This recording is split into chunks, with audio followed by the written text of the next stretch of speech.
am going to discuss about you on the topic application of psychological theories in a classroom.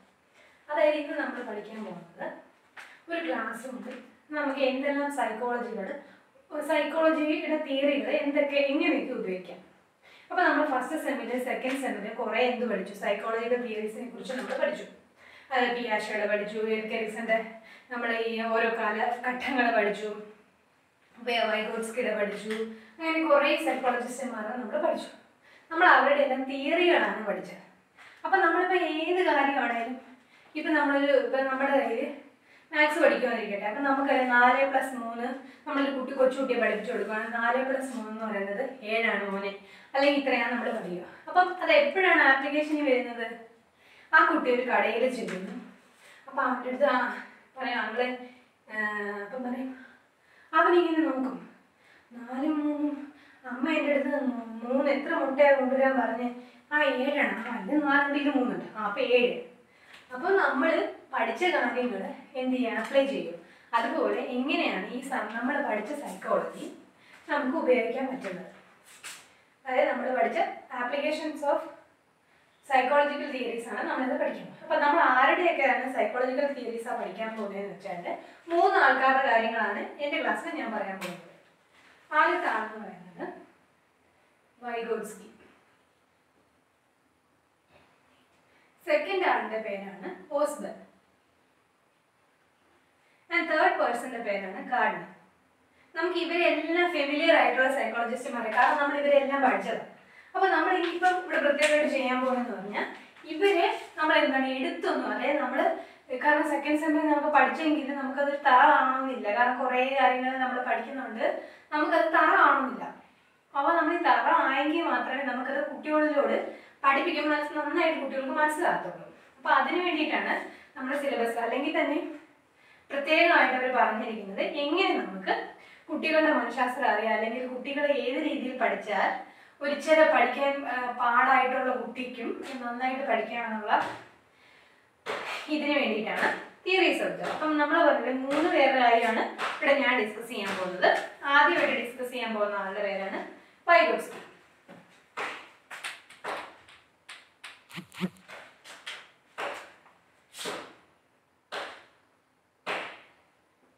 അപ്പൊ നമുക്കറിയാം psychology എന്ന് പറഞ്ഞാൽ എന്താണ്? Study of psycho, അല്ലെങ്കിൽ study of soul. അതായത് നമ്മുടെ മൈൻഡിനെ കുറിച്ച്, അല്ലെങ്കിൽ നമ്മുടെ ഒരു കുട്ടി ഇപ്പൊ ക്ലാസ് ചെയ്ത് ഇങ്ങനെ എന്തൊക്കെ ചിന്തിക്കാം. നമുക്ക് എല്ലാവരും ചിന്തകൾ പറയാനൊന്നും പറ്റത്തില്ല, പക്ഷേ എങ്കിൽ നമുക്ക് എന്ത് ചെയ്യാം, അത് ഇങ്ങനെയൊക്കെ ആവാമെന്ന് പ്രെഡിക്റ്റ് ചെയ്യാം. അതാണ് ഇവിടെ. അപ്പം സൈക്കോളജിക്കൽ തിയറീസ്, അപ്പം നമ്മൾ ഒരു ക്ലാസ്സിൽ ഇപ്പൊ ഇന്ന വിഷയം പഠിക്കുമ്പോൾ ഇച്ചിരി നന്നായിട്ട് പാടാൻ കഴിവുള്ള കുട്ടിയാണെന്നിരിക്കട്ടെ, അപ്പൊ ആ കുട്ടിക്ക് ചിലപ്പോൾ നമ്മളുടെ ഈ പറയുന്ന കുറച്ച് മെത്തേഡ്സ് ഇനി ഞാൻ പറയുമ്പോൾ പറയാം, ആ മെത്തേഡ് പഠിക്കുവാണെങ്കിൽ ആ കുട്ടിക്ക് വേറെ രീതിയിൽ നന്നായിട്ട് പഠിക്കുവാനുള്ള, അതായത് എന്താണ് പുസ്തകങ്ങൾ അല്ലെങ്കിൽ നമ്മുടെ ടെക്സ്റ്റ് കണക്ക് അങ്ങനത്തെ കാര്യങ്ങൾ പഠിക്കാനുള്ള കേപ്പബിലിറ്റി കിട്ടും. അതൊക്കെ നമുക്ക് ഇനി പഠിക്കാം. അപ്പം കൂടുതലായിട്ട് വൈഗോട്സ്കിനെ പറ്റി പറയാം. അപ്പം ഞാൻ ജസ്റ്റ് ഒരു ഇൻട്രഡക്ഷൻ ആയിട്ട് ഞാൻ സൈക്കോളജി എന്തുവെന്ന് പറയാം. നമുക്ക് അറിയാത്ത കാര്യമാണെങ്കിൽ ജസ്റ്റ് ഒന്ന് സൈക്കോളജി എന്താണെന്ന് ഡിസ്കസ് ചെയ്യാം. ലോളജി എന്ന് പറഞ്ഞാൽ എന്താണ്? സ്റ്റഡി എന്നാണ് അർത്ഥം. സൈക്കിക് എന്ന് പറഞ്ഞാൽ സോൾ എന്നാണ് അർത്ഥം. ഞാൻ പറഞ്ഞു soul study, that is study of soul or we can say mind. അപ്പം നമ്മൾ ഒരു അധ്യാപകർ അല്ലെങ്കിൽ ഇനി സ്റ്റുഡൻറ് ടീച്ചർ അധ്യാപകരാകാനുള്ളവർ എന്ന നിലയിൽ, അല്ലെങ്കിൽ തന്നെ നമ്മൾ അധ്യാപകരാണോ എന്ന് തന്നെ ഇല്ല, പേരൻസിനും എന്ത് തന്നെ അറിഞ്ഞിരിക്കണം, സൈക്കോളജി അറിഞ്ഞിരിക്കേണ്ട കാര്യം തന്നെയാണ്. പേരൻസ് എന്നല്ല, ഒരുവിധപ്പെട്ട എല്ലാവരും അറിഞ്ഞിരിക്കണം സൈക്കോളജി എന്ന് പറയുന്നത്. അപ്പോൾ നമ്മൾ നോക്കാം. ഇത് വേർഡ് സൈക്കോളജി എന്ന് പറയുന്നത് പെട്ടെന്ന് ഓടിച്ചു പോകാം, കാരണം ഇത് ഇത്ര ഡീറ്റെയിൽ ആയിട്ടുള്ള കാര്യമുള്ള മെയിൻ പോയിന്റ്സ് പറയുന്നത് വൈഗോട്സ്കിയും ഓസ്ബർഗിന്റെയും അതുപോലെ തന്നെ ഗാർഡനറിന്റെ കാര്യമാണ് ബേസിക് ആയിട്ട് പ്രധാനമായിട്ട് പറയുന്നത്. പക്ഷെ ഓടിച്ചെന്ന് പറഞ്ഞ് നമ്മൾ നന്നായിട്ട് ഇതൊന്ന് ഓടിച്ച് പറഞ്ഞെങ്കിലേ നമ്മൾ അതിലോട്ട് ക്ലിക്ക് ആകത്തുള്ളൂ. അപ്പോൾ the word psychology derives from the Greek roots and the study of psych or study of soul. Today's education system is highly complex and there is no single learning approach that works for everyone. നമുക്കറിയാം ഇന്നത്തെ കാലഘട്ടത്തിൽ പല പഠന രീതികളുണ്ട്, പക്ഷേ ഒരു ക്ലാസ്സിൽ ഒരു ടീച്ചർക്ക് എല്ലാം കൂടെ ഒന്നും പ്രയോഗിക്കാൻ പറ്റത്തില്ല. അപ്പം അതുകൊണ്ടാണ് നമ്മൾ ഈ തിയറികൾ അറിഞ്ഞിരിക്കണമെന്ന് പറയുന്നത്. അപ്പൊ പക്ഷേ ടീച്ചറിന് എന്ത് ചെയ്യാം, കുട്ടികളോട് അല്ലെങ്കിൽ പേരൻസിനോട് പറയാം കുട്ടിക്ക് ഇങ്ങനെ രീതിയിൽ ഇതിനെ വെച്ചിട്ട് പഠിപ്പിക്കുക. കാരണം ടീച്ചർക്ക് സിലബസ് തീർക്കണം, സമയം കുറച്ചേ ഉള്ളൂ, ഇപ്പൊ പെട്ടെന്ന് തീർക്കണം. അപ്പൊ ടീച്ചർ എന്ത് ചെയ്തിരിക്കണം, കുട്ടിയുടെ തിയറി അല്ലെങ്കിൽ കുട്ടിയുടെ സൈക്കോളജിക്കൽ ഇത് മനസ്സിലാക്കി ഇത് ചെയ്യണം. അതുകൊണ്ടാണ് ഡിഫറെന്റ് സൈക്കോളജിക്കൽ തിയറീസ് ഓരോരുത്തരും കൊണ്ടുവരുന്നത്. And benefits of studying educational psychology for teachers and prospective teachers can be very important. Important ആയിട്ടുള്ള ഒരു കാര്യമാണ്. ടീച്ചേഴ്സ് എന്തുമായാലും അല്ലെങ്കിൽ പഠിപ്പിക്കാൻ പോകുന്നവരായാലും പേരൻസ് ആണെങ്കിലും അധ്യാപകരായി കഴിഞ്ഞവരാണ് എല്ലാവരും എന്തായിരിക്കണം, സൈക്കോളജി അറിഞ്ഞിരിക്കണം. എന്തിനൊക്കെ വേണ്ടിയാണ്? കുട്ടികൾ തമ്മിലുള്ള ഇൻഡിവിജ്വൽ ഡിഫറൻസ് മനസ്സിലാക്കാം. അതുപോലെ തന്നെ ക്ലാസ് റൂം ഒരു എന്താണ് നമുക്ക് ബോറടിക്കുന്ന ഒരു ഏരിയ അല്ലാതെ ഭയങ്കര എന്താ നല്ല അടിച്ചു പൊളിച്ച്, അതായത് കുട്ടികൾക്ക് ഇൻട്രസ്റ്റീവ്, അതായത് ഒരു ടീച്ചർ വരുമ്പോൾ ഈ ടീച്ചറൊന്നും പറയാതെ നല്ല രീതിയിൽ വരാനായിട്ട് നമുക്ക് എന്ത് ചെയ്യാം, ഈ സൈക്കോളജിക്കൽ തിയറീസ് നമുക്ക് ഉപകാരപ്പെടും. അതുപോലെ തന്നെ ഏതൊക്കെ ലേണിംഗ് സ്ട്രാറ്റജീസ് ഞാൻ എടുക്കണം, അല്ലെങ്കിൽ ഏതൊക്കെ രീതിയിൽ ഇന്ന വിഷയം പഠിപ്പിച്ചു കഴിഞ്ഞാൽ കുട്ടികൾക്ക് പെട്ടെന്ന് മനസ്സിലാവും, ഏതൊക്കെ മെത്തേഡ് ഞാൻ ഏതൊക്കെ രീതികൾ ഞാൻ ഉപയോഗിക്കണം, അതൊക്കെ മനസ്സിലാക്കാൻ സഹായിക്കും. അതുപോലെ തന്നെ കുട്ടികൾക്ക് കറക്റ്റ് ഗൈഡൻസ് കൊടുക്കാൻ ഈ തിയറികൾ സഹായിക്കുന്നു. അതുപോലെ തന്നെ അങ്ങനെ നമ്മൾ ഇതുപോലെ നല്ല നല്ല ഗൈഡിങ് അതായത് രീതികളെല്ലാം പറഞ്ഞു കൊടുക്കുമ്പോൾ എനിക്ക് അതുപോലെ തന്നെ കുട്ടികൾക്ക് ഔട്ട്കം ഉണ്ടാകുന്നുണ്ട്. അടുത്തത് ഒരുവിധം എല്ലാം മനസ്സിലായെന്ന് കഴിഞ്ഞാൽ ഓടിച്ചു പോയെങ്കിൽ നിങ്ങൾക്ക് മനസ്സിലായെന്ന് തോന്നുന്നു. നമ്മൾ ഇതെല്ലാം നമ്മുടെ പോയില്ലെങ്കിൽ നിങ്ങൾ റീവൈൻഡ് ചെയ്യാൻ വേണ്ടി ജസ്റ്റ് ഒന്ന് പറഞ്ഞതോട് സൈക്കോളജി എന്താണ്? സൈക്കോളജി എന്ന് പറയുന്നത് സ്റ്റഡി ഓഫ് മൈൻഡ് ആണ്, അല്ലെങ്കിൽ സോൾ ആണ്. അപ്പൊ ടീച്ചർമാര് അല്ലെങ്കിൽ പേരൻസ് അല്ലെങ്കിൽ എന്താണ് ആര് തന്നെയായാലും എന്തറിഞ്ഞിരിക്കണം, നമ്മൾ സൈക്കോളജി അറിഞ്ഞിരിക്കണം. ഒരു ക്ലാസ്സിലെ ടീച്ചർമാർക്ക് എല്ലാവരെയൊക്കെ മനസ്സിലാകുന്ന രീതി പഠിപ്പിക്കാൻ പറ്റത്തില്ല. അപ്പം ബെറ്റർ നമുക്ക് എന്ത് ചെയ്യാം, പറഞ്ഞ് പേരൻസിനോട് അല്ലെങ്കിൽ കുട്ടികളുടെ മക്കളെ നിങ്ങൾ ഈ രീതി പഠിച്ചാൽ നിങ്ങൾക്ക് മുന്നോട്ട് പോകാൻ സാധിക്കും. അതുപോലെ അവർക്ക് അപ്പൊ നമ്മുടെ വൈഗോട്സ്കി തന്നെ പറയുന്നത് ആരും മണ്ടന്മാരായിട്ട് ജനിക്കുന്നില്ല എന്നാണ്. നമ്മൾ എന്ത് ചെയ്യുക, ഒരു കുട്ടിക്ക് പ്രോപ്പർ ഗൈഡൻസ് കൊടുത്തു കഴിഞ്ഞാൽ അവൻ നല്ല മിടുക്കനായിട്ട് വരുമെന്നാണ് ആര് പറയുന്നത്, വൈഗോട്സ്കി പറയുന്നത്. അപ്പൊ നമുക്കിനി വൈഗോട്സ്കിയിലേക്ക് പോകാം.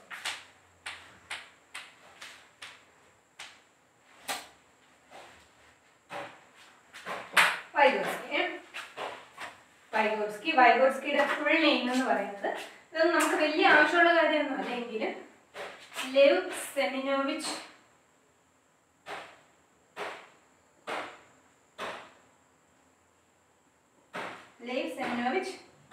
വൈഗോട്സ്കി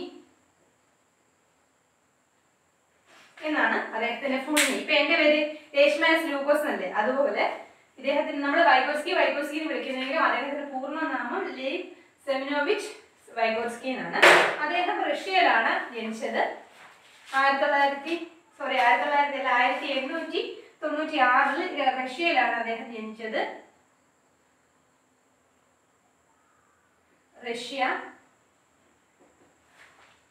അദ്ദേഹം ജനിച്ചത് റഷ്യയിലായതുകൊണ്ട് തന്നെ അദ്ദേഹത്തിന്റെ അദ്ദേഹത്തിന്റെ നമ്മൾ സൈക്കോളജി പഠിക്കുമ്പോൾ തന്നെ അദ്ദേഹത്തിനകത്ത് അതൊരു മാർക്സിസം അല്ലെങ്കിൽ കമ്മ്യൂണിസം ആയിട്ടുള്ള ഒരു രാഷ്ട്രമായതുകൊണ്ട് തന്നെ അദ്ദേഹത്തിന്റെ തിയറികളിൽ ഉടനീളം സമൂഹത്തിന്റെയും സംസ്കാരം, അതായത് സോഷ്യൽ കൾച്ചർ ആയിട്ടുള്ള കാര്യങ്ങളെ പറ്റി ഡീപ്പായിട്ട് അദ്ദേഹം പറയുന്നുണ്ട്. അതായത് ഒരു കുട്ടിയുടെ പഠനം അല്ലെങ്കിൽ കുട്ടിക്ക് പഠിക്കണമെന്നുണ്ടെങ്കിൽ അവന്റെ സറൗണ്ടിങ് എങ്ങനെയാണ്, അവന്റെ സംസ്കാരം എങ്ങനെയാണ്, അവൻ വളർന്നു വന്ന കൾച്ചർ ഏതാണ്, അതെല്ലാം ഒരു കുട്ടിയുടെ പഠനത്തെ ബാധിക്കുന്നു എന്നാണ് വൈഗോട്സ്കി പറയുന്നത്. അപ്പൊ നമ്മുടെ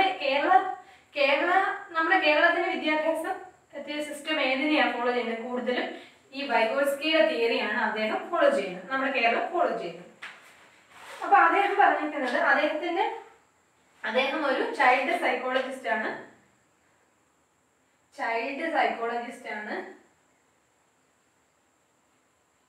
അദ്ദേഹം ഒരു ചൈൽഡ് സൈക്കോളജിസ്റ്റ് ആണ്. അതുപോലെ തന്നെ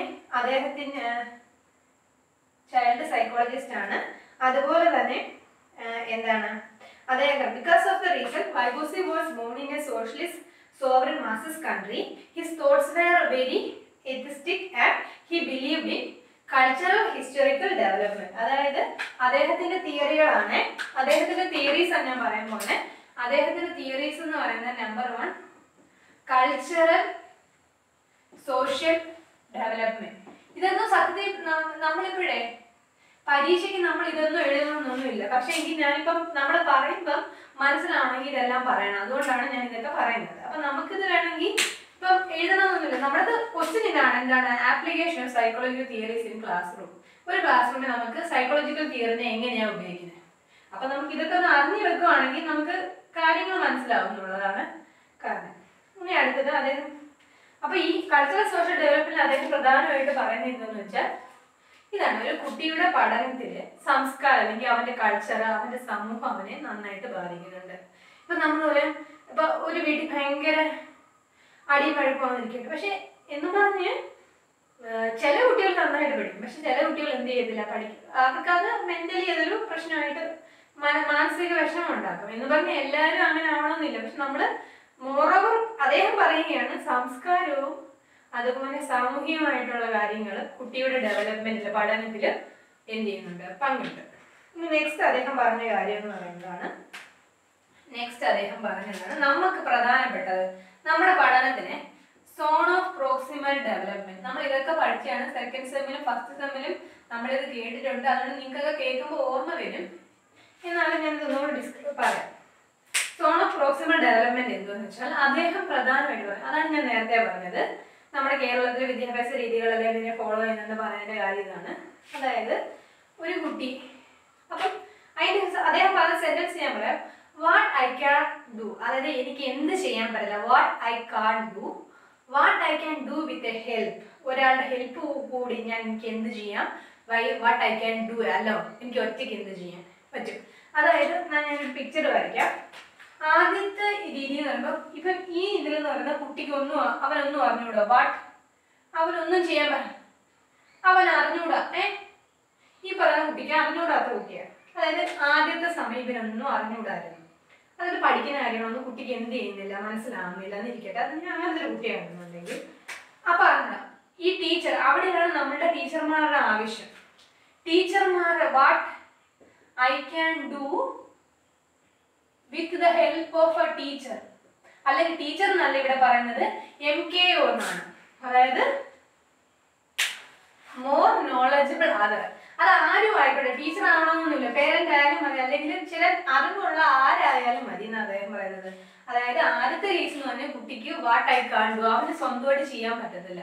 രണ്ടാമത്തെ, അതായത് ഈ ഞാൻ ഇപ്പൊ 1ാം ക്ലാസ് 2ാം ക്ലാസ് 3ാം ക്ലാസ് അതുപോലെ വരുന്നത്. അതായത് ആദ്യം അവനെ കൊണ്ട് പറ്റത്തില്ല, പക്ഷെ പിന്നീട് ഒരു ടീച്ചറെ അല്ലെങ്കിൽ ഒരു മീഡിയേറ്റർ വെച്ച് ചെയ്യുവാണെങ്കിൽ അവനത് ചെയ്യാൻ പറ്റും. അതേ കാര്യം അപ്പം കൊച്ചിന് കണക്ക് പഠിക്കാൻ, എക്സാമിന് പറയാം, കൊച്ചിന് കണക്ക് പഠിക്കാൻ പറ്റുന്നില്ല, അപ്പൊ അവനത് പറ്റത്തില്ല. അതാണ് അവന്റെ വാട്ട് ഐ കാൺ ഡു. ഒരു ടീച്ചറിനെ വെച്ചപ്പോൾ അവന് ചെയ്യാൻ പറ്റി. പിന്നെ എന്ത് ചെയ്യും, ടീച്ചർ അവന് നന്നായിട്ട്, അല്ലെങ്കിൽ മീഡിയേറ്റർ മോർ നോളജ് പേഴ്സൺ അവനെ എന്ത് ചെയ്തു, പഠിപ്പിച്ചപ്പറ്റി അവന് പഠിക്കാൻ പറ്റി. അപ്പൊ അവൻ ഇനി എന്ത് ചെയ്യാം, അലോൺ ആയിട്ട് ചെയ്യാം. മൂന്നാമത്തേതാണ് വാട്ട് ഐ ക്യാൻ ഡു,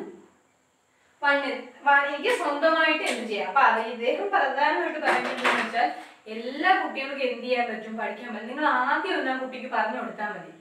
ഇപ്പൊ ഏതാണെങ്കിലും നിങ്ങൾ ആദ്യം ഒരു കണക്ക് ചെയ്യുമ്പോൾ ആ കണക്ക് എങ്ങനെ ചെയ്താൽ ആദ്യം ഒന്ന് പറഞ്ഞു കൊടുക്കുക. അവൻ നന്നായിട്ട് മനസ്സിലാക്കി കഴിയുമ്പോൾ പിന്നീട് അവൻ എന്ത് ചെയ്യും, തന്നെ തന്നെ ചെയ്തുകൊള്ളൂ എന്നാണ് അദ്ദേഹം പറഞ്ഞത്. പിന്നെ പ്രധാനപ്പെട്ട ഇത് ഇത്ര നിങ്ങൾക്ക് മനസ്സിലായല്ലോ. ലേവ് സെർനിയോവിച്ച് വൈഗോട്സ്കി എന്നാണ് അദ്ദേഹത്തിന്റെ പേര്. അദ്ദേഹം ഒരു റഷ്യൻ സൈക്കോളജിസ്റ്റ് ആണ്. അദ്ദേഹം റഷ്യയിൽ ജനിച്ചതുകൊണ്ട് തന്നെ അദ്ദേഹത്തിന്റെ പല ചിന്തകൾക്കും അദ്ദേഹത്തിന്റെ പല സൈക്കോളജിയിലും ഈ റഷ്യയുടെ ഇതൊക്കെ ഒരു ഇത് വന്നിട്ടുണ്ട്. അതായത് ആ തീം അല്ലെങ്കിൽ ആ ഒരു ചെറിയ എസൻസ് വന്നിട്ടുണ്ടെന്ന് നമുക്ക് പറയാം. അതുകൊണ്ട് തന്നെ അദ്ദേഹത്തിന്റെ കുറച്ച് തിയറികൾ നമ്മൾ പഠിക്കുന്നുണ്ട്.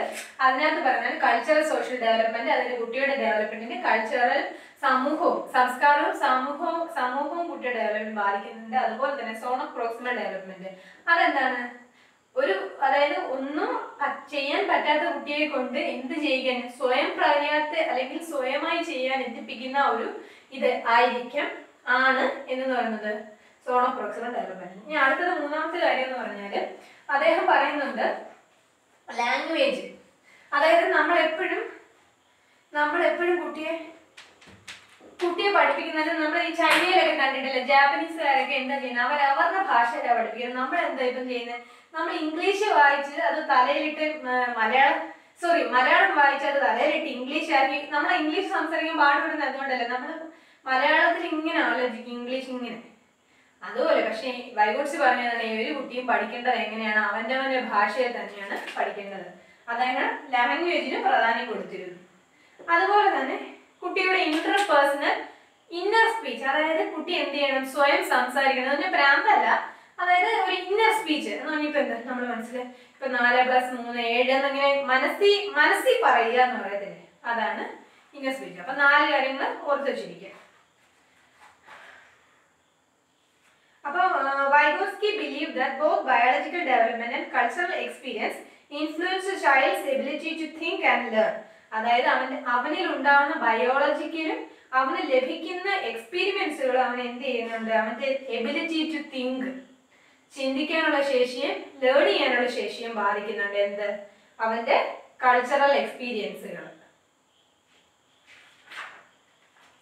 ഒരു ഇൻഡിവിജ്വൽ ഡെവലപ്മെന്റിന് സോഷ്യൽ കോണ്ടാക്ട് വളരെ പ്രധാനമാണെന്ന് പറഞ്ഞ വ്യക്തിയാണ് വൈഗോട്സ്കി.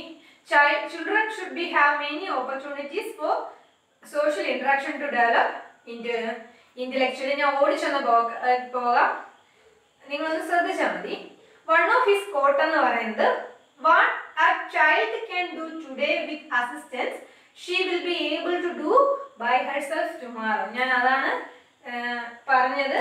എന്താണ്, ഞാൻ അതിന്റെ മീനിങ് പറയാൻ ഇത് ഞാൻ ഒന്നുകൂടെ വായിക്കാം. What a child can do today with assistance she will be able to do herself tomorrow. ഇന്നൊരു സഹായത്തോടു കൂടെ ചെയ്യുന്ന ഒരു കാര്യം ആ കുട്ടിക്ക് നാളെ എന്ത് ചെയ്യാൻ പറ്റും, തനിയെ ചെയ്യാൻ പറ്റും.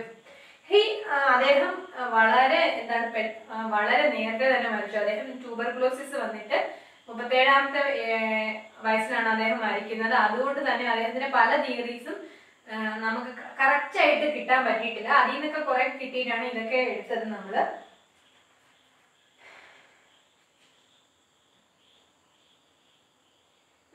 അപ്പൊ ഇദ്ദേഹം പറയുന്ന വേറൊരു നല്ല കോട്ടാണ് എനിക്ക് ഇഷ്ടപ്പെട്ടത്. Through others we becomes ourselves. ഇപ്പൊ നമ്മൾ തന്നെ പലരും നമ്മൾ എന്ത് ചെയ്യുന്നതൊക്കെ നമ്മൾ കണ്ടുപിടിക്കുന്നത്. അപ്പം പലരിലൂടെ നമ്മൾ എന്ത് ചെയ്യുന്നു, നമ്മളായി തന്നെ മാറുന്നു. അതായത് ഇപ്പൊ നമ്മൾ ഒറ്റ ഇൻഡിവിജ്വൽ ആയിരിക്കുമെന്ന് നമ്മൾ പറയുമ്പോഴും പലരുടെ എക്സ്പീരിയൻസ് അല്ലെങ്കിൽ പലരുടെ നമ്മൾ എന്ത് ചെയ്യുന്നുണ്ട്, നമ്മൾ അനുകരിക്കുന്നുണ്ട്. നമ്മളുടെ അപബോധ മനസ്സിൽ അല്ലെങ്കിൽ ഉപബോധ മനസ്സിൽ നമ്മൾ ആ ഇൻഫ്ലുവൻസ് നമുക്ക് ഉണ്ട്. നമ്മൾ ഇവന്തോ അങ്ങനൊന്നും ഇല്ല, ഞാനൊരു പക്ക ഇൻഡിവിജ്വൽ ആണെന്നൊക്കെ പറഞ്ഞാലും നമുക്ക് ആ ഇൻഫ്ലുവൻസ് ഉണ്ടാകുന്നുണ്ട്. സോഷ്യൽ ഡെവലപ്മെന്റ് തിയറി ഞാൻ പറഞ്ഞു, സോഷ്യൽ ഇന്ററാക്ഷന്റെ കാര്യം പറഞ്ഞു,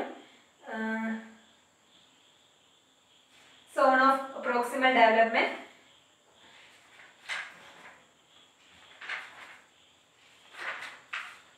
അത്രയാണ് വൈഗോട്സ്കിയുടെ കാര്യം.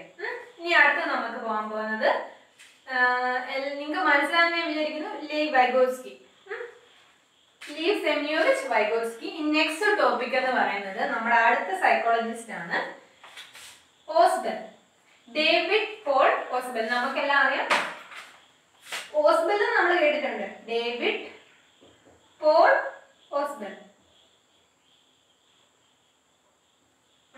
ഇദ്ദേഹം ഒരു അമേരിക്കൻ സൈക്കോളജിസ്റ്റ് ആണ്. അപ്പൊ നമ്മുടെ വൈഗോട്സ്കി ആരായിരുന്നു, സോവിയൻ സൈക്കോളജിസ്റ്റ്, അതായത് റഷ്യൻ സൈക്കോളജിസ്റ്റ് ആയിരുന്നു.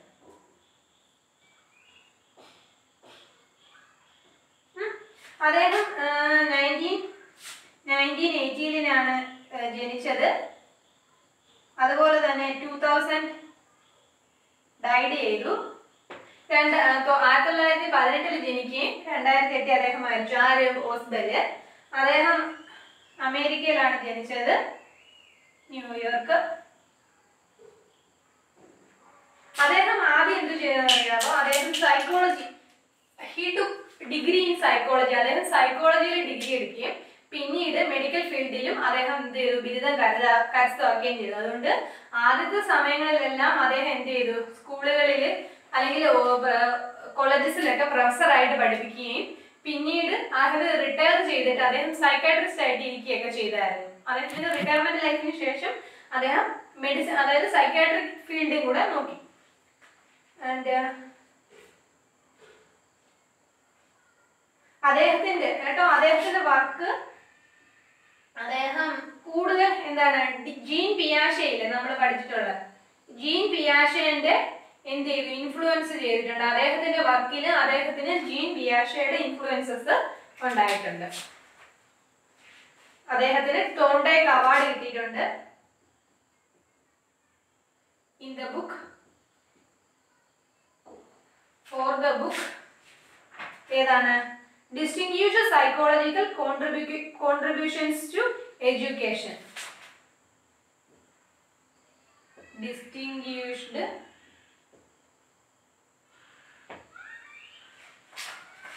psychological contributions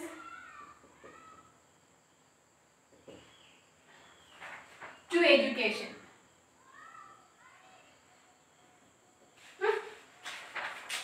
ഈ ബുക്കിന് അദ്ദേഹത്തിന് എന്ത് എഴുതുന്നുണ്ട്, തോണ്ടേക്കിന്റെ അവാർഡ് കിട്ടിയിട്ടുണ്ട്. അപ്പം sorry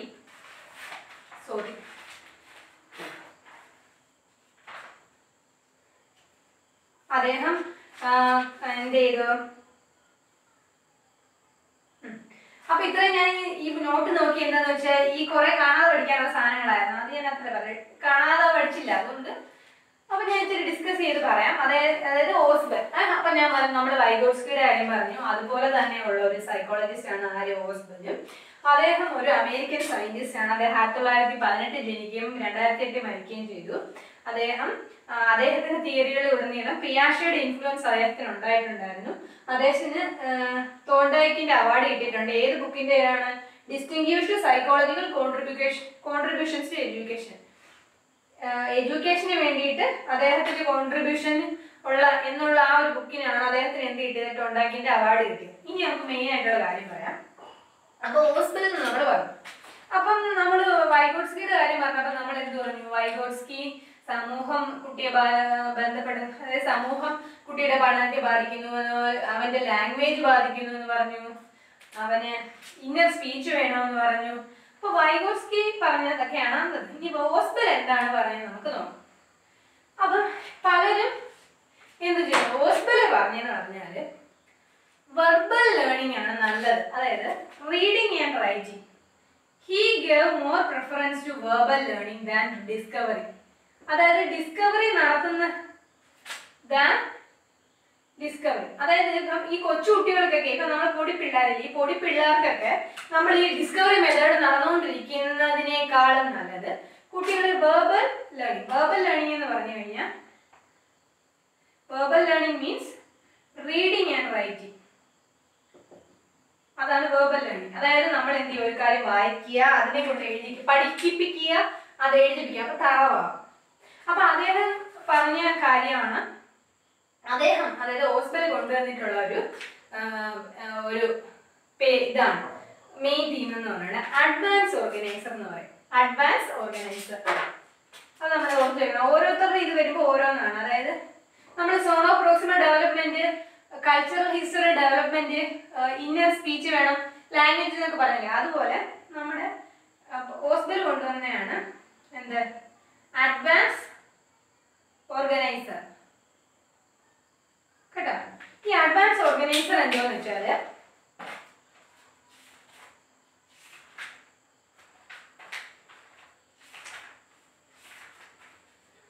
is an information presented by an instructor that helps the student organize a new incoming information. ഒരു പുതിയ ഇൻഫർമേഷൻ കുട്ടിയിലോട്ട് നമ്മൾ എന്ത് ചെയ്യുക, കൊടുക്കാൻ പോവാം. അപ്പം ആ ന്യൂ ഇൻഫർമേഷൻ കൊടുക്കുമ്പോൾ കുട്ടിക്ക് മനസ്സിലാകാൻ ടീച്ചർ കൊടുക്കുന്ന അല്ലെങ്കിൽ ഇൻസ്ട്രക്ടർ കൊടുക്കുന്ന ഇൻഫർമേഷൻ ആണ് എന്തെന്ന് പറയുന്നത് അഡ്വാൻസ് ഓർഗനൈസർ. മനസ്സിലായോ? അതായത് ഇപ്പൊ അതിന് ഉദാഹരണം ഞാൻ പറയുവാണ്. ഉദാഹരണം പറയാൻ എന്ന് വെച്ചാൽ നമ്മൾ മാത്സ് പഠിപ്പിക്കാന്നിരിക്കട്ടെ. അപ്പൊ നമ്മൾ ക്വാഡ്രാറ്റിക് ഇക്വേഷൻ പഠിപ്പിക്കുക. ക്വാഡ്രാറ്റിക് ഇക്വേഷൻ നമുക്കറിയാം. അതായത് നമ്മൾ എന്ത് ചെയ്ത് തുടങ്ങണം, അതായത് ജനറൽ ടു കോംപ്ലക്സ്. മനസ്സിലായേ? അതായത് ഡിഡക്റ്റീവ് മെത്തേഡ്, ഡിഡക്റ്റീവ് അപ്രോച്ച്. അതായത് നമ്മൾ ആദ്യം എന്ത് ചെയ്യണം, നമ്മൾ മനസ്സിലായോ? അതായത് എന്താണ്, നമ്മൾ ആദ്യം ഇച്ചിരി എളുപ്പം എന്ന് പറഞ്ഞിട്ട് അവസാനം വലിയതായിട്ടുള്ള കാര്യം പറയണം. അതായത് ഇച്ചിരി ഡിഫിക്കൽട്ട് ആയിട്ടുള്ള കാര്യം.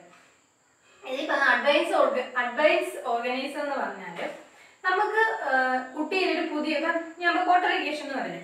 അപ്പം നമ്മൾ ആദ്യം എന്ത് ചെയ്യണം, ടീച്ചർ പറയണം ക്ലാസ്സിൽ വാട്ട് ഈസ് ദ, ഇപ്പം ഞാൻ പഠിപ്പിക്കാൻ പോകുന്നിരിക്കട്ടെ, അപ്പം ഫസ്റ്റ് ടീച്ചർ പറയണ്ട എയിം അല്ലെങ്കിൽ ഒബ്ജക്റ്റീവ്, നമ്മൾ ഇന്ന് എന്താണ് പഠിക്കുന്നത്, ഒരു കണക്ക് ടീച്ചർ ക്ലാസ് എന്നിട്ട് നമ്മൾ ഇന്ന് എന്താ പഠിക്കുന്നത്. അപ്പം നമ്മൾ എന്ത് ചെയ്യണം, എന്നിട്ട് ഈ അഡ്വാൻസ്ഡ് ഓർഗനൈസർ, അപ്പം നമ്മളൊരു കാര്യം പറഞ്ഞല്ലോ, ഇപ്പോൾ ക്വാഡ്രാറ്റിക് ഇക്വേഷൻ നമ്മൾ ചെയ്യുമെന്നിരിക്കട്ടെ, ഇപ്പം ഈ അഡ്വാൻസ് ഓർഗനൈസർ കൊടുക്കണം. ഈ അഡ്വാൻസ് ഓർഗനൈസർ കൊടുത്തിട്ട് കുട്ടികളോട് ചോദിക്കണം എക്സിസ്റ്റിംഗ് നോളജ്. കുട്ടികൾക്ക് എന്തെങ്കിലും അറിയായിരിക്കുമല്ലോ, ഇപ്പം നമ്മൾ ഈ ക്വാഡ്രാറ്റിക് ഇക്വേഷൻ ഒക്കെ 8ാം ക്ലാസ്സിലൊക്കെ ആകുമ്പോഴായിരിക്കും വരുന്നത്, അല്ലെങ്കിൽ 9ാം ക്ലാസ്. അപ്പൊ ഈ കുട്ടിക്ക് അതിനു മുമ്പുള്ള ബൈനോമിയൽ എന്താണ്, പോളിനോമിയൽ എന്താണ്, അതൊക്കെ അറിയായിരിക്കും. അപ്പൊ നമ്മൾ എന്ത് ചെയ്യണം, ആദ്യം കുട്ടിയോട് മാത്സ് പഠിപ്പിക്കുക അല്ലെങ്കിൽ ഡിഫിക്കൽട്ട് ആയിട്ടുള്ള സബ്ജക്ട് പഠിക്കുമ്പോൾ നമ്മൾ ആദ്യം കുട്ടിയോട് എയിം പറയാം, എന്താണ് നമ്മൾ ഇന്ന് പഠിക്കാൻ പോകുന്നത് പറയാം. എന്നിട്ട് നമ്മൾ അഡ്വാൻസ് ഓർഗനൈസർ, അതായത് നമ്മൾ പഠിപ്പിക്കാൻ പോകുന്ന സാധനമായിട്ട് ചേരാൻ പറ്റുന്ന ഇൻഫോർമേഷൻ കൊടുക്കണം. എന്നിട്ട് എന്ത് ചെയ്യണം, അപ്പൊ ആ കുട്ടി എന്ത് ചെയ്യും, അയാളുടെ കയ്യിൽ നേരത്തെ ഉണ്ടായിരുന്ന അറിവ് നോളജിനെ ഇതുമായിട്ട് എന്ത് ചെയ്യും, ലിങ്ക് ചെയ്യും. എന്നിട്ട് എന്ത് ചെയ്യും, കുട്ടി ചിന്തിച്ചിട്ട് ഫൈനൽ റിസൾട്ടിലേക്ക് വരും. ഫൈനൽ റിസൾട്ട് അതായത് ഈ ഹോസ്പിറ്റലിൽ പറയുന്നത് എന്താണെന്ന് വെച്ചാൽ അതായത് നമ്മൾ എന്ത് ചെയ്യണം, കുട്ടികൾക്ക് പ്രോബ് ചെയ്യിക്കണം എന്ന് പറയുന്നത്, അതായത് കുട്ടികളെ കൊണ്ട് ശ്രമിപ്പിക്കുക. അതായത് നമ്മൾ എന്ത് ചെയ്യുക, എയിം കൊടുക്കുക, ഇന്നാണ് നമ്മൾ ക്വാഡ്രാറ്റിക് ഇക്വേഷൻ പഠിപ്പിക്കാൻ പോകുന്നത്. അപ്പൊ ഞാൻ പറയും x² + 2x + 6 അതിന്റെ റൂട്ട് കണ്ടുപിടിക്കാൻ പറയാം. ഇതിപ്പം നമ്മൾ പറയാം, നമ്മളത് പറയാം ഇതിന്റെ റൂട്ട് കണ്ടുപിടിക്കാനാണ് നമ്മൾ.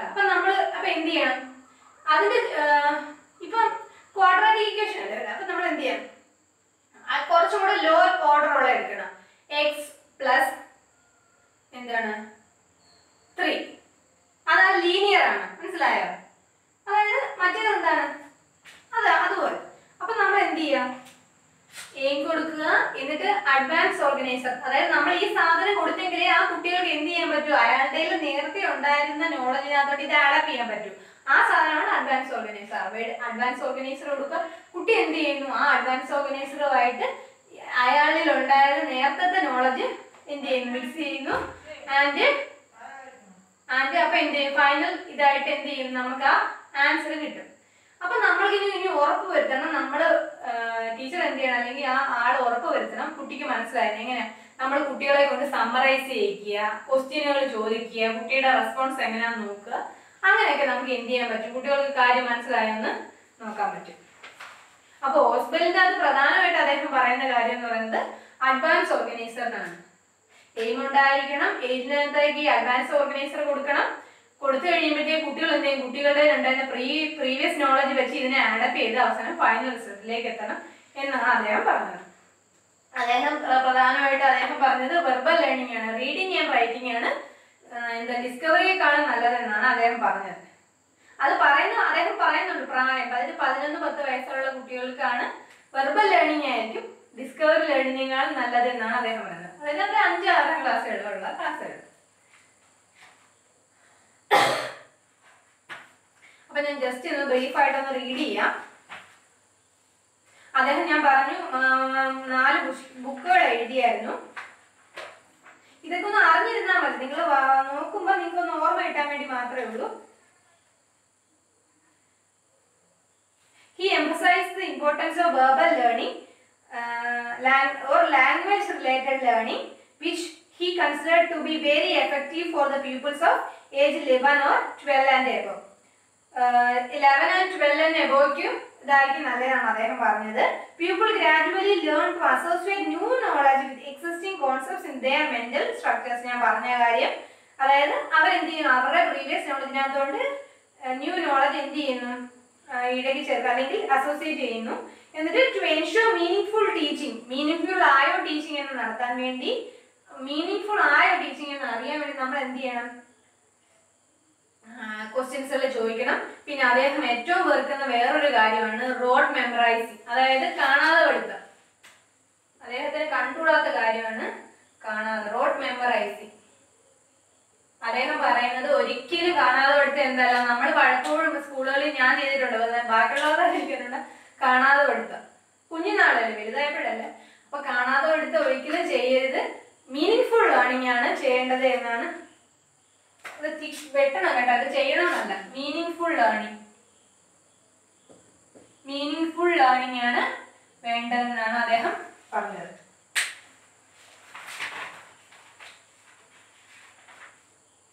അദ്ദേഹത്തിന്റെ 4 ബുക്കുകളുടെ പേരാണ് ego development and psychopathology, the acquisition and retention of knowledge, theory and problems of adolescent development, death and human condition. ഈ 4 ബുക്കുകൾ ഡേവിഡ് പോൾ ഓസ്ബെൽ എഴുതിയതാണ്. Within a classroom setting, the most general ideas of a subject to be presented first and then progressively differentiated in the terms of detail and specificity. ഞാൻ application ആണ് ഒന്ന് വായിച്ചതുകൊണ്ട് ഞാൻ മലയാളത്തിൽ പറഞ്ഞ കാര്യം ഞാൻ ഇംഗ്ലീഷിൽ വായിച്ച് കേൾപ്പിച്ചതേ ഉള്ളൂ. ജസ്റ്റ് അതായത് എന്താണ് the most general ideas of a subject to be presented first. ഏത് കാര്യമാണോ ആദ്യം, അതായത് എയിം എന്താണോ അത് ആദ്യം പറയുക, എന്നിട്ട് പതുക്കെ പതുക്കെ പതുക്കെ എന്ത് ചെയ്യുക, ഡീറ്റെയിൽസിലേക്ക് പോവുക. Instructional material should be attempt to integrate new material with previously presented information through comparison, cross-referencing of the new and older. അതായത് കമ്പയർ ചെയ്തോ അല്ലെങ്കിൽ വേറെ ഏതെങ്കിലും വീഡിയോസ് വഴിയോ അങ്ങനെ രീതിയിൽ എന്ത് ചെയ്യുക, ന്യൂ, അതിപ്പോൾ ഇവിടെ പറഞ്ഞത് ന്യൂ നോളജിനെ എങ്ങനെ അക്യുമുലേറ്റ് അല്ലെങ്കിൽ അക്വിസിഷൻ കൈവരിക്കാം നമുക്ക് എന്നാണ് ഇവിടെ പറഞ്ഞത്. Instructors should incorporate advanced organizer when teaching a new concept. Advance ഓർഗനൈസറിനെ എന്ത് ചെയ്യുക, നമ്മൾ ആഡപ്പ് ചെയ്യുക. അതുപോലെ തന്നെ instructor should use number of examples and focus both on the similarities and difference. എപ്പോഴും പഠിപ്പിക്കുമ്പോൾ എന്ത് ചെയ്യുക, ഇൻസ്ട്രക്ടേഴ്സ് എക്സാമ്പിളുകൾ പറയാൻ ശ്രമിക്കുക. Classroom application of Ausubel theory should discourage rote learning of materials and that can be learned more meaningfully. ഞാൻ പറഞ്ഞ കാര്യം തന്നെ, കാണാതെ പഠിത്തത്തിനേക്കാളും അദ്ദേഹം പറഞ്ഞത് എപ്പോഴും മീനിങ്ഫുൾ ലേണിംഗ് ആണ് നടത്തേണ്ടത്. The most significant single factor affecting learning is what the learner already knows. ഏറ്റവും പ്രധാനപ്പെട്ട കാര്യം എന്ന് പറഞ്ഞാൽ എന്താണ് അദ്ദേഹം പറഞ്ഞത്, ഒരു കുട്ടിക്ക് ആദ്യം തന്നെ എന്തറിയാം എന്നുള്ളതാണ്. നമുക്കിപ്പോൾ ഇച്ചിരിയെങ്കിലും അറിയെങ്കിലും നമ്മൾ ഇച്ചിരി ആഡ് ചെയ്യുക അല്ലെങ്കിൽ അഡ്വാൻസ് ഓർഗനൈസർ നമ്മൾ എങ്ങോട്ടാണ് കൊടുക്കുന്നത്, നേരത്തെ അറിയാവുന്ന നോളജിലോട്ടാണ് കൊടുക്കുന്നത്. അപ്പം അത് അപേക്ഷിച്ചിരിക്കും കുട്ടിയുടെ പഠനം എങ്ങനെയാണെന്നുള്ളത്. അപ്പം ഈ പ്രീവിയസ് നോളജ് ഇല്ലാത്ത കുട്ടിയാണെന്നുണ്ടെങ്കിൽ നമുക്ക് ഈ മെത്തേഡ് ഉപയോഗിച്ചിട്ട് കാര്യമില്ല, കാരണം അവരത് ലിങ്ക് ചെയ്യാൻ പറ്റത്തില്ല. അപ്പം നമ്മൾ എന്ത് ചെയ്യണം, അങ്ങനെ ലിങ്ക് ചെയ്യാൻ പറ്റുന്ന വേറെ മെത്തേഡ് നോക്കണം, അല്ലെങ്കിൽ നമ്മൾ ശ്രമിച്ചുകൊണ്ടിരിക്കണം. അവനെ മനസ്സിലാക്കുന്ന രീതിയിൽ ശ്രമിക്കുക, കൂടുതൽ എക്സാമ്പിളുകൾ പറയാൻ നോക്കുക. ഇതിനെ എക്സ്പോസിറ്ററി ടീച്ചിങ് മെത്തേഡ് എന്ന് നമ്മൾ പറയും കേട്ടോ. അതാണ് ഓസ്ബെൽ. നമ്മൾ ഈ എക്സാമിനൊക്കെ വെബ്സൈറ്റിനൊക്കെ വരുമ്പോൾ നമുക്ക് വേണമെങ്കിൽ ചോദിക്കാം, ഓസ്ബെലിന്റെ എക്സ്പോസിറ്ററി മെത്തേഡ് എന്നാണ്, ടീച്ചിങ് മെത്തേഡാണ് അദ്ദേഹത്തിന്റെ ഇതിൽ വരുന്നത്.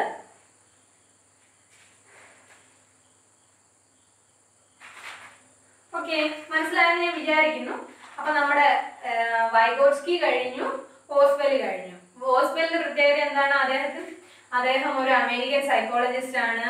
അദ്ദേഹം എന്താണ് 1918 ജനിച്ചു, 2008 അദ്ദേഹം മരിച്ചു. അദ്ദേഹം ജനിച്ചത് അമേരിക്കയിലാണ്. പിന്നെ അദ്ദേഹം എന്താണ് സൈക്കോളജി കൂടാതെ തന്നെ സൈക്യാട്രി അതും പഠിച്ചു. അതുപോലെ തന്നെ അദ്ദേഹം കോളേജസിൽ പഠിപ്പിച്ചു. അതിനുശേഷം അദ്ദേഹം സൈക്യാട്രിക് ലൈഫും നടത്തി. അതായത് സൈക്യാട്രിസ്റ്റ് ആയിട്ടും അദ്ദേഹം മനോരോഗികളെ വിദഗ്ധൻ അതായിട്ടിരിക്കുകയും ചെയ്തു. മനോരോഗികളെ നോക്കുന്ന ആള് അങ്ങനെയുള്ള ഫീൽഡിൽ നിന്നു. പിന്നെ അദ്ദേഹം കുറെ ബുക്കുകൾ എഴുതി. അതുപോലെ തന്നെ അദ്ദേഹത്തിന് എന്താണ് തോണ്ടേക്ക് അവാർഡ് കിട്ടി for the book distinguished psychological contributions to education എന്ന ബുക്കിന് അദ്ദേഹത്തിന് എന്ത് കിട്ടി, അവാർഡ് കിട്ടി. പിന്നെന്താണ്, പിന്നെ ഈ കാര്യങ്ങളാണ് പറയാനുള്ളത്. അദ്ദേഹത്തിന്റെ ക്ലാസ് അഡ്വാൻസ് ഓർഗനൈസർ ആണ് അദ്ദേഹത്തിന്റെ പ്രധാനപ്പെട്ടതായിട്ട് അദ്ദേഹം പറയുന്ന കാര്യം, അഡ്വാൻസ് ഓർഗനൈസർ. പിന്നെ പറയുന്നത് മീനിങ് ലേണിംഗ് ആയിരിക്കണം. കാണാതെ പഠിത്തങ്ങൾ എന്ത് ചെയ്ത് കുട്ടികളെ പഠിപ്പിക്കരുത്. കാണാതെ പഠിപ്പിക്കാൻ നമ്മൾ പാടില്ല, കുട്ടികളെ അർത്ഥപൂർണ്ണമായിട്ടേ പഠിപ്പിക്കാവൂ. അതുപോലെ തന്നെ എന്താണ് ഈ അഡ്വാൻസ് ഓർഗനൈസർ മാത്സ് ഒക്കെ പഠിപ്പിക്കുകയാണെങ്കിൽ നമ്മൾ പ്രീവിയസ് നോളജിനകത്തോട്ട് പുതിയ നോളജ് അഡപ്റ്റ് ചെയ്ത് വേണം പഠിപ്പിക്കാൻ. കൂടുതൽ എക്സാമ്പിളുകൾ കൊടുക്കുക. അതൊക്കെയാണ് നമ്മുടെ ആരെന്ന് പറയുന്നത് ഓസ്ബെലിന്റെ തിയറിയിൽ പറയുന്നത്. ഇനി അടുത്തത് നമ്മുടെ last but not the least ആരാണ്, നമുക്ക് സുപരിചിതമായിട്ടുള്ള ഒരു പേരാണ്, ഗാർഡനർ. ഹോവാർഡ് ഗാർഡനർ നമ്മൾ പറയും. അദ്ദേഹത്തിന്റെ full name Howard Earl Gardner. Howard Earl Gardner. അദ്ദേഹവും എന്ത് തന്നെയാണ്, ഒരു അമേരിക്കൻ സൈക്കോളജിസ്റ്റ് ആയിരുന്നു കേട്ടോ. അതായത് നമ്മൾ ഓർത്തു വെക്കുന്നത് എങ്ങനെയാ, നമ്മുടെ വൈഗോട്സ്കി എന്ന് പറയുന്നത് ഒരു റഷ്യൻ സൈക്കോളജിസ്റ്റ് ആണ്. ഇവർ രണ്ടുപേരും ഓസ്ബലും അതുപോലെ തന്നെ ഗാർഡനറും ആരായിരുന്നു, അമേരിക്കൻ സൈക്കോളജിസ്റ്റുമാരാണ്. അതായത് അമേരിക്ക വളർന്നു ജനിച്ച ആൾക്കാർ. അപ്പൊ അദ്ദേഹം ഇപ്പോഴും ജീവിച്ചിരിപ്പുണ്ട് കേട്ടോ, മരിച്ചിട്ടില്ല. ഞാനിത് റെഫർ ചെയ്തപ്പോഴും ഞാൻ വായിച്ച് മരിച്ചതാണ്, പക്ഷെ അദ്ദേഹം മരിച്ചിട്ടില്ല, ജീവിച്ചിരിപ്പുണ്ട്.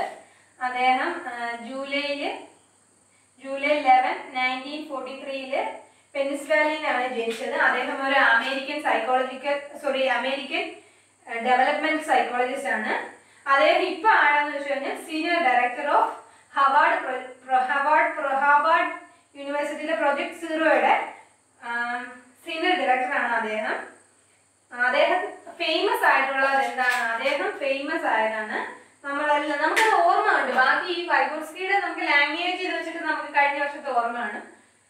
ഈ ഇദ്ദേഹത്തെ നമ്മൾ പഠിച്ചിട്ടുണ്ട് മൾട്ടിപ്പിൾ തിയറീസ് ഓഫ് ഇന്റലിജൻസ്. അതാണ് അദ്ദേഹത്തിന്റെ ഹെഡ് പോയിന്റ് എന്ന് പറയുന്നത്.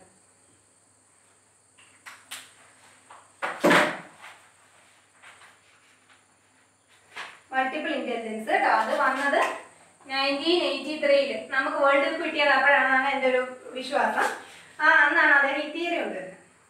അപ്പൊ ഇതിനകത്ത് മൾട്ടിപ്പിൾ ഇന്റലിജൻസ് തിയറിയിലെ ബേസിക് ആയിട്ടുള്ള കാര്യം എന്താണെന്ന് ഞാൻ പറയാം. ഇത്രയും കാര്യങ്ങൾ മനസ്സിലായല്ലോ. ഹോവാർഡ് ഗാർഡനർ ഇനി വീണ്ടും പറഞ്ഞില്ല, റിപ്പീറ്റ് ചെയ്ത് മെയിൻ ആയിട്ടുള്ള കാര്യം പറയാം. മൾട്ടിപ്പിൾ തിയറീസ് ഓഫ് ഇന്റലിജൻസ് എന്ന് പറയുന്നത്, അതായത് നമ്മുടെയൊക്കെ സമീപം എന്തുവാണ്, ഇന്റലിജൻസ് അല്ലെങ്കിൽ ബുദ്ധി. നമ്മൾ അവൻ ബുദ്ധിമതിയാ, അല്ല അവൻ ബുദ്ധിമാനാ, അവള് ബുദ്ധിമതിയാ എന്നൊക്കെ പറയുമ്പോഴും നമ്മുടെ എന്താണ് IQ അല്ലെങ്കിൽ അവന്റെ ആ ഇന്റലിജൻസ് ക്വസ്റ്റ്യന്റിനെയാണ് നമ്മൾ എന്ത് ചെയ്യുന്നത്, കൂടുതൽ പ്രിഫർ ചെയ്ത് അല്ലെങ്കിൽ കൂടുതൽ ഇത് ചെയ്യുന്നത്. പക്ഷെ അദ്ദേഹം പറയുന്നത് നമുക്ക് അദ്ദേഹം ഇന്റലിജൻസിനെ ഒറ്റ ബുദ്ധി അല്ലെങ്കിൽ ബ്രെയിൻ കോഗ്നിഷൻ ആ ഒരു ഇതിൽ നിന്നല്ല, അദ്ദേഹം 9 ഇതായിട്ടാണ് ഇത് ചെയ്യുന്നത്. അതായത് കൂടുതൽ പുസ്തകങ്ങളിൽ 8 എന്നാണ് പറയുന്നത്, 9 ഒരു കുറച്ചെത്തി പറഞ്ഞു, അതുകൊണ്ടാണ് ഞാൻ 9 എടുത്തത്. അതിൽ 8 ഇന്റലിജൻസ് അല്ലെങ്കിൽ 9 ഇന്റലിജൻസ് ഉണ്ട് എന്നാണ് ആര് പറഞ്ഞത്, നമ്മുടെ ഗാർഡനർ പറഞ്ഞത്. ഒറ്റ ഇന്റലിജൻസ് അല്ല, ബുദ്ധി എന്ന് പറയുന്ന ഒരാൾക്കും ഞാനൊരു കുട്ടി വിളിക്കും നീ സ്മാർട്ട് ആണോടാ, നീ ബുദ്ധിമാൻ, അപ്പൊ ചോദിക്കുവാണെങ്കിൽ അപ്പം അവന് പഠിപ്പിച്ച് ഞാൻ സ്മാർട്ടാണ്, അവൻ ഇപ്പൊ പഠിക്കണം. ഇപ്പൊ എല്ലാവരും പഠിത്ത രീതിയിൽ സ്മാർട്ട് ആവണമെന്നൊന്നുമില്ല, ഏത് ഫീൽഡ് വേണമെങ്കിലും നമുക്ക് ആകാം, സ്മാർട്ട് ആകാം എന്ന് പറഞ്ഞ ആളാണ് ആര്, ഗാർഡനർ. അതായത് ഒരു കുട്ടിക്ക് ബ്രെയിൻ, അതായത് അവന് കണക്ക് ചെയ്യാൻ നല്ല കഴിവുണ്ട്, അല്ലെങ്കിൽ ഫിസിക്സ് പഠിക്കാൻ നല്ല കഴിവുണ്ട്, കെമിസ്ട്രിക്കൊക്കെ 100 ആണെങ്കിൽ മിടുക്കൻ എന്ന് പറയുന്നതിലുപരി അദ്ദേഹം പറയുന്നത് വേറെ ഫീൽഡുകളിലും ഇന്റലിജൻസ് ഉണ്ട്. ഒറ്റ ഒരു പർട്ടിക്കുലർ കാരണം വെച്ച് നമുക്ക് എന്ത് ചെയ്യാൻ പാടില്ല, നമ്മുടെ ഇന്റലിജൻസ് ഒന്നും പറഞ്ഞ് പിടിച്ചോണ്ട് നിൽക്കരുത് എന്നാണ് അദ്ദേഹം പറഞ്ഞത്. അപ്പൊ നമുക്കൊന്ന് നോക്കാം. When you hear the word intelligence, the concept of IQ testing may be immediately come to our minds. Intelligence is often defined as our intellectual potential, something we are born with, something that can be measured, or a capacity that is difficult to change. In recent years, however, other views of intelligence have emerged. One such conception is the theory of multiple intelligence, proposed by Harvard psychologist Howard Gardner. Gardner proposed that there are 8 intelligence and has suggested the problem's possible addition of 9th known as essentialistic intelligence. In order to capture the full range of abilities and talents that people possess, Gardner theorizes that people do not have one intelligent or intellectual capacity but have many kinds of intelligence, including musical, interpersonal, spatial, visual, linguistic intelligence. അതായത് പഠിക്കുക എന്നുള്ളത് മാത്രമല്ല, പാട്ട് പാടാൻ കഴിവ് കാണുമായിരിക്കും, ചിലർക്ക് നല്ല ബന്ധങ്ങൾ സ്ഥാപിക്കാനുള്ള കഴിവാണ്, ചിലർക്ക് കണക്ക് ചെയ്യാനുള്ള കഴിവ് കാണുമായിരിക്കും, അങ്ങനെ ഓരോരോ വിഷ്വൽ നമ്മുടെ ഐ വെച്ചിട്ടുള്ള ഇപ്പൊ ഞാൻ നിങ്ങളോട് if someone may ask, are you smart and how? നിങ്ങൾ സ്മാർട്ട് ആണ് എങ്ങനെയാ? We are all smart in difference way. നമ്മളെല്ലാവരും സ്മാർട്ട് ആണ്. അതല്ലേ ടെൻസ് ചോദിക്കുക പറഞ്ഞില്ല. നിങ്ങളൊരു ഫിഷിനോട് ചോദിക്കുവാണ് നിങ്ങൾക്ക് എന്താ മരം കയറാൻ പറ്റുമെന്ന് പറഞ്ഞാൽ ഫിഷിന് പറ്റുമോ? ഫിഷിന് പറ്റില്ല. ഫിഷിന് എന്ത് ചെയ്യാനേ പറ്റൂ? വെള്ളത്തിൽ ഇത് ചെയ്യണം. അപ്പം ഓരോരുത്തരും സ്വന്തം രീതിയിൽ എന്താണ് കഴിവുറ്റവരാണ്. അതായത് അവരുടെ ഇതിൽ അവര് എന്താണ്. അപ്പൊ നമുക്ക് ആരും എന്ത് ചെയ്യാൻ പാടില്ല, ജഡ്ജ് ചെയ്യാൻ പാടില്ല. ഇവന് ആ രീതിയിൽ ഇവന് കണക്കി ചിലപ്പോൾ അങ്ങനെ പ്രോബ്ലം ചെയ്യാനുള്ള കഴിവാണ്, പക്ഷെ അവന് ചിലപ്പോൾ നന്നായിട്ട് പാടാനുള്ള കഴിവാണ്, അവർ ചിലപ്പോൾ നല്ല സ്പോർട്സ് ചെയ്യാനുള്ള കഴിവ് കാണും, ചിലപ്പോൾ നല്ല മെമ്മറൈസ് ചെയ്യാനുള്ള കഴിവ് കാണും. അപ്പൊ നമ്മൾ ആരും എന്ത് ചെയ്യരുത്, ഒരിതില് ഇത് ചെയ്യരുത്. അപ്പൊ അദ്ദേഹം ഇന്റലിജൻസിനെ പറ്റിയിട്ട് നമ്മൾ പരീക്ഷയ്ക്ക് എഴുതുമ്പോൾ നമുക്ക് ഇന്റലിജൻസ് എന്തുവാണെന്ന് വല്ല എഴുതണമെന്ന് ചോദിക്കുവാണെങ്കിൽ അദ്ദേഹം, അതായത് ഗാർഡനർ ഇന്റലിജൻസിനെ കുറിച്ച് പറഞ്ഞ സെന്റൻസ് ആണ് എന്താണ്? It is the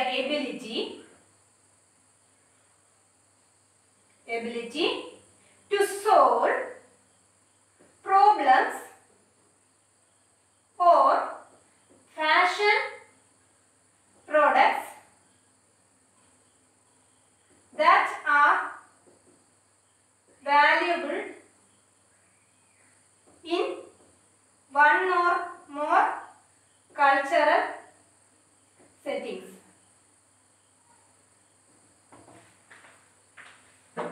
അദ്ദേഹം പറഞ്ഞ എന്താന്ന് വെച്ചാൽ, ഇപ്പം ഒരു വിഘടന സ്ഥിതി, അതായത് ഒരു ഡിഫിക്കൽട്ട് സിറ്റുവേഷൻ വരുവാണ് എന്നിരിക്കട്ടെ, നിനക്ക് അതിൽ നിന്നും ഒരു സൊല്യൂഷൻ കണ്ട് വെളിയിൽ ഇറങ്ങാൻ സാധിച്ചെങ്കിൽ നീ ഒരു ഇന്റലിജന്റ് പേഴ്സൺ ആണ്. അതാണ് അദ്ദേഹം എന്ത് ചെയ്യുന്നത്, ഇന്റലിജൻസിനെ കുറിച്ച് പറയുന്നത്. അദ്ദേഹത്തിന്റെ ഫേമസ് ഒരു സെന്റൻസ്, ഒരു വാചകമാണ് ഇത്. പഠിച്ചു വെച്ചാൽ നമുക്ക് പരീക്ഷയ്ക്ക് എഴുതാം. Gardner said about intelligence as എന്ന് പറഞ്ഞിട്ട് എഴുതാം.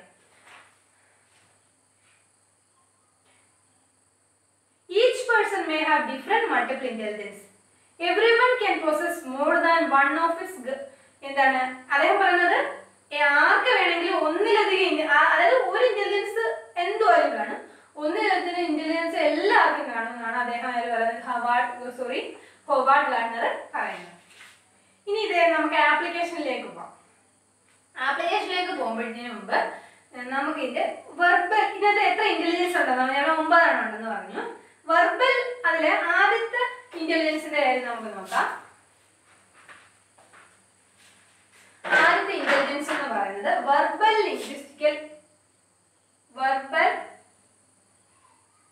Linguistic intelligence.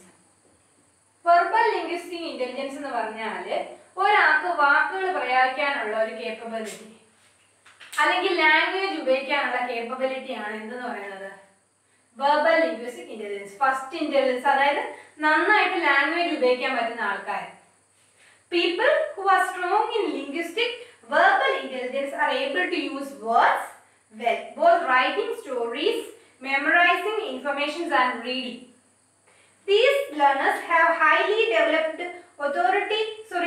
auditory skills and are generally elegant speakers. They think in words rather than pictures.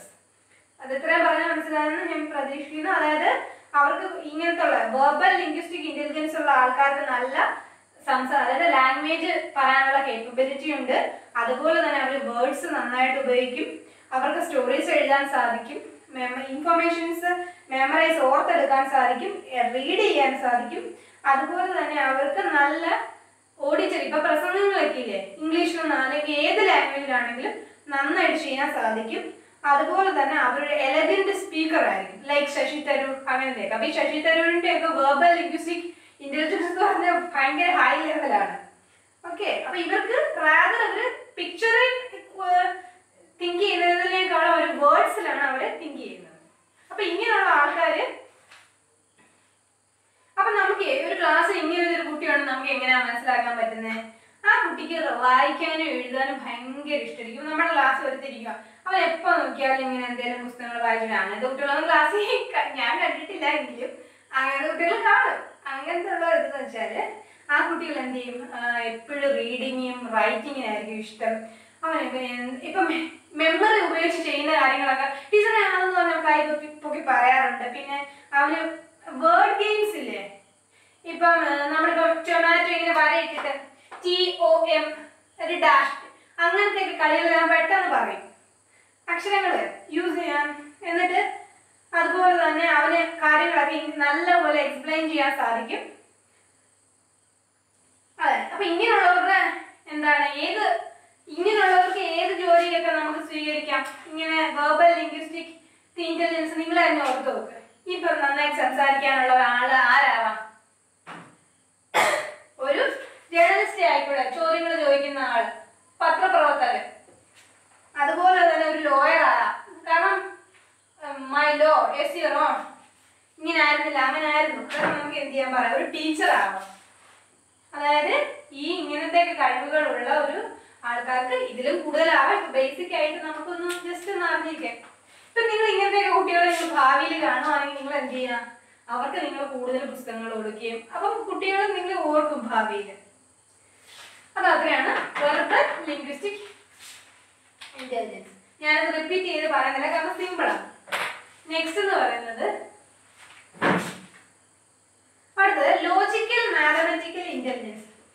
ആ വേർഡിൽ നിന്ന് തന്നെ നിങ്ങൾക്ക് മനസ്സിലാവും എന്തുവാ, മാത്സ് ചെയ്യുക അല്ലെങ്കിൽ കണക്ക് അല്ലെങ്കിൽ ചില ലോജിക്ക് ചെയ്യാൻ ഇഷ്ടമുള്ള അല്ലെങ്കിൽ അതിൽ വൈഭവമുള്ള കുട്ടികളാണ് ഇതിൽ വരുന്നത്. മനസ്സിലായല്ലോ? അപ്പൊ നമുക്ക് എന്തുവന്ന് ഇച്ചിരിയുടെ ഡീറ്റെയിൽഡ് ആയിട്ട് പറയാം. Here people will get good at reasoning. Reason ചെയ്യാൻ പറ്റും, കാരണങ്ങൾ പറഞ്ഞ് ഇത് ചെയ്യാൻ പറ്റും. Recognising pattern and logically analysing. അവൻ ലോജിക്കലി എഴുതണമെന്നൊന്നുമില്ല, അവനാണ് ആ ബുദ്ധി വെച്ചിട്ട് അവന്റെ ആ ഒരു അനലൈസ് ചെയ്യും. അവൻ തലച്ചോറിൽ വെച്ച് തന്നെ അവൻ അനലൈസ് ചെയ്തോളും. And these individual tend to think conceptually about numbers, relationship and pattern. ഇപ്പൊ നമ്മുടെ ക്ലാസ്സിൽ ഇങ്ങനെ ഒരു കുട്ടിയാണെന്ന് എങ്ങനെയാണ് മനസ്സിലാക്കാൻ പറ്റുന്നത്? അവൻ എന്ത് ചെയ്യാൻ പറ്റും, ഇൻഫോർമേഷൻസ് പെട്ടെന്ന് റെക്കോർഡ് ചെയ്യാൻ പറ്റും. അതുപോലെ തന്നെ അവൻ സ്ട്രാറ്റജി ഗെയിംസുകൾ, ഇച്ചിരി ഡിഫിക്കൽട്ട് ആയിട്ടുള്ള ഗെയിംസുകളൊക്കെ ഇല്ലേ, ഇങ്ങനെ ഈ കണക്കൊക്കെ ഇങ്ങനത്തെ ഉള്ള ആ ഗെയിംസുകളൊക്കെ അവൻ പെട്ടെന്ന് കണ്ടുപിടിച്ച് കളയും. അതുപോലെ തന്നെ അവൻ ഡേറ്റയൊക്കെ പെട്ടെന്ന് അനലൈസ് ചെയ്ത് ടീച്ചറിന് പറയും. അതുപോലെ തന്നെ ക്ലാസ്സിലിരിക്കുമ്പോൾ ലോജിക്കലായിട്ടുള്ള ചോദ്യങ്ങൾ ചോദിക്കും. അങ്ങനെ അവർക്കുള്ള കുട്ടികൾ ഏതില്ല വരുന്നത്, നമ്മുടെ ലോജിക്കൽ മാത്തമാറ്റിക്കൽ ഇന്റലിജൻസ് അവർക്ക് എന്തായിരിക്കും കൂടുതലായിരിക്കും. നമ്മുടെ ഗാർഡനർ പറഞ്ഞു എല്ലാവർക്കും ഒരെണ്ണമെങ്കിലും ഇന്റലിജൻസ് കാണും. ഇതൊക്കെ ഉള്ളവർക്ക് എന്താണ് ഈ ഒന്നിലധികം ഇന്റലിജൻസ് കാണും. അപ്പൊ അവരുടെ കാര്യങ്ങളിൽ ലോജിക്കൽ മാത്തമാറ്റിക്കൽ ഇന്റലിജൻസ് എന്താണ് കൂടുതലാണ്. അപ്പൊ ഇവർക്ക് എന്താണ് സയന്റിഫിക് എക്സ്പീരിമെന്റ്സ് ചെയ്യാൻ ഭയങ്കര ഇഷ്ടമാണ്, കോംപ്ലക്സ് പ്രോബ്ലങ്ങൾ ചെയ്യാൻ ഭയങ്കര ഇഷ്ടമാണ്. അങ്ങനത്തെ ഉള്ള ആൾക്കാരായിരിക്കും ലോജിക്കൽ മാത്തമാറ്റിക്കൽ ഇന്റലിജൻസ് ഉള്ളവർ. ഇവർക്കൊക്കെ ചൂസ് ചെയ്യാൻ പറ്റുന്ന ചോയ്സുകൾ എന്തൊക്കെയാണ് നിങ്ങൾ അങ്ങനെ ഓർത്ത് നോക്ക്. ഒരു ടീച്ചർ ആയിക്കൂടെ, ഒരു കണക്ക് ടീച്ചർ ആയിക്കൂടെ, ടീച്ചർ ആവാം. പിന്നെ ആരാ, ഒരു കമ്പ്യൂട്ടർ എഞ്ചിനീയർ ആയിക്കൂടെ, കമ്പ്യൂട്ടർ എഞ്ചിനീയർ ആവാം. പിന്നെ ആരാവാം ഒന്ന് ചിന്തിച്ചു നോക്കുക. ഒരു ടീച്ചർ എന്ന് പറയുമ്പോൾ മാത്തമെറ്റീഷ്യൻ കേട്ടോ. പിന്നെന്താവാം, ഒരു അക്കൗണ്ടന്റ് ആയിക്കൂടെ, നമ്മുടെ ബാങ്കിലൊക്കെ, ബാങ്കിൽ തന്നെ വേണമെന്നില്ല, അക്കൗണ്ടന്റ് ആയിട്ട് എവിടെ വേണമെങ്കിലും ഇരിക്കും, അക്കൗണ്ടന്റ് ആവാം. സയന്റിസ്റ്റ് ആയിക്കൂടെ. അപ്പം നിങ്ങൾ എന്ത് ചെയ്യുക, ഇങ്ങനത്തെ ഉള്ളതൊക്കെ കുട്ടികള് നോട്ട് ചെയ്ത് വെച്ച്, ഇങ്ങനെയൊന്നും ഇല്ല, എല്ലാവരും നോട്ട് ചെയ്യണം കേട്ടോ. എല്ലാ പിള്ളേരും all are equal before law എന്ന് പറയുന്ന പോലെയാണ്, എല്ലാവരും സെയിം ആണ്. അപ്പൊ നമ്മൾ സെക്കൻഡ് പഠിച്ചു verbal linguistic intelligence and logical mathematical intelligence. മൂന്നാമത്തേന്ന് പറയുന്നത് bodily kinesthetic intelligence. Bodily kinesthetic എന്നും പറയാം.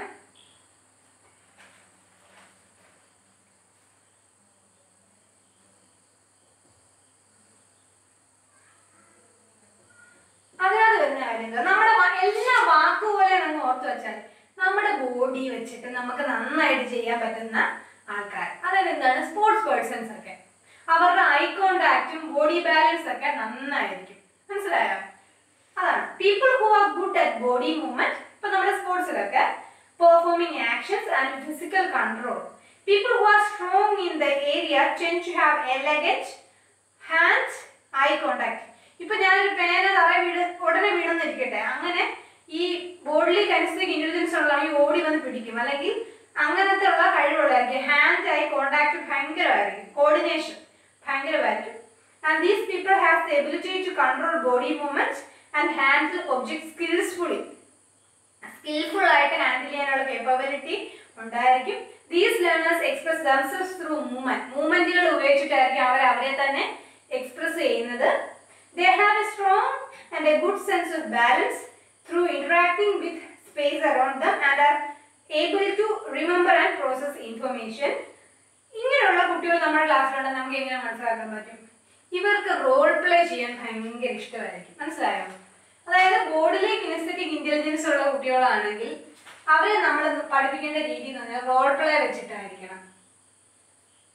അതുപോലെ തന്നെ എന്ത് ചെയ്യാം, അവരും എന്ത് ചെയ്യുന്നുണ്ട്, ലോജിക്കൽ ക്വസ്റ്റ്യൻസ് ചോദിക്കും.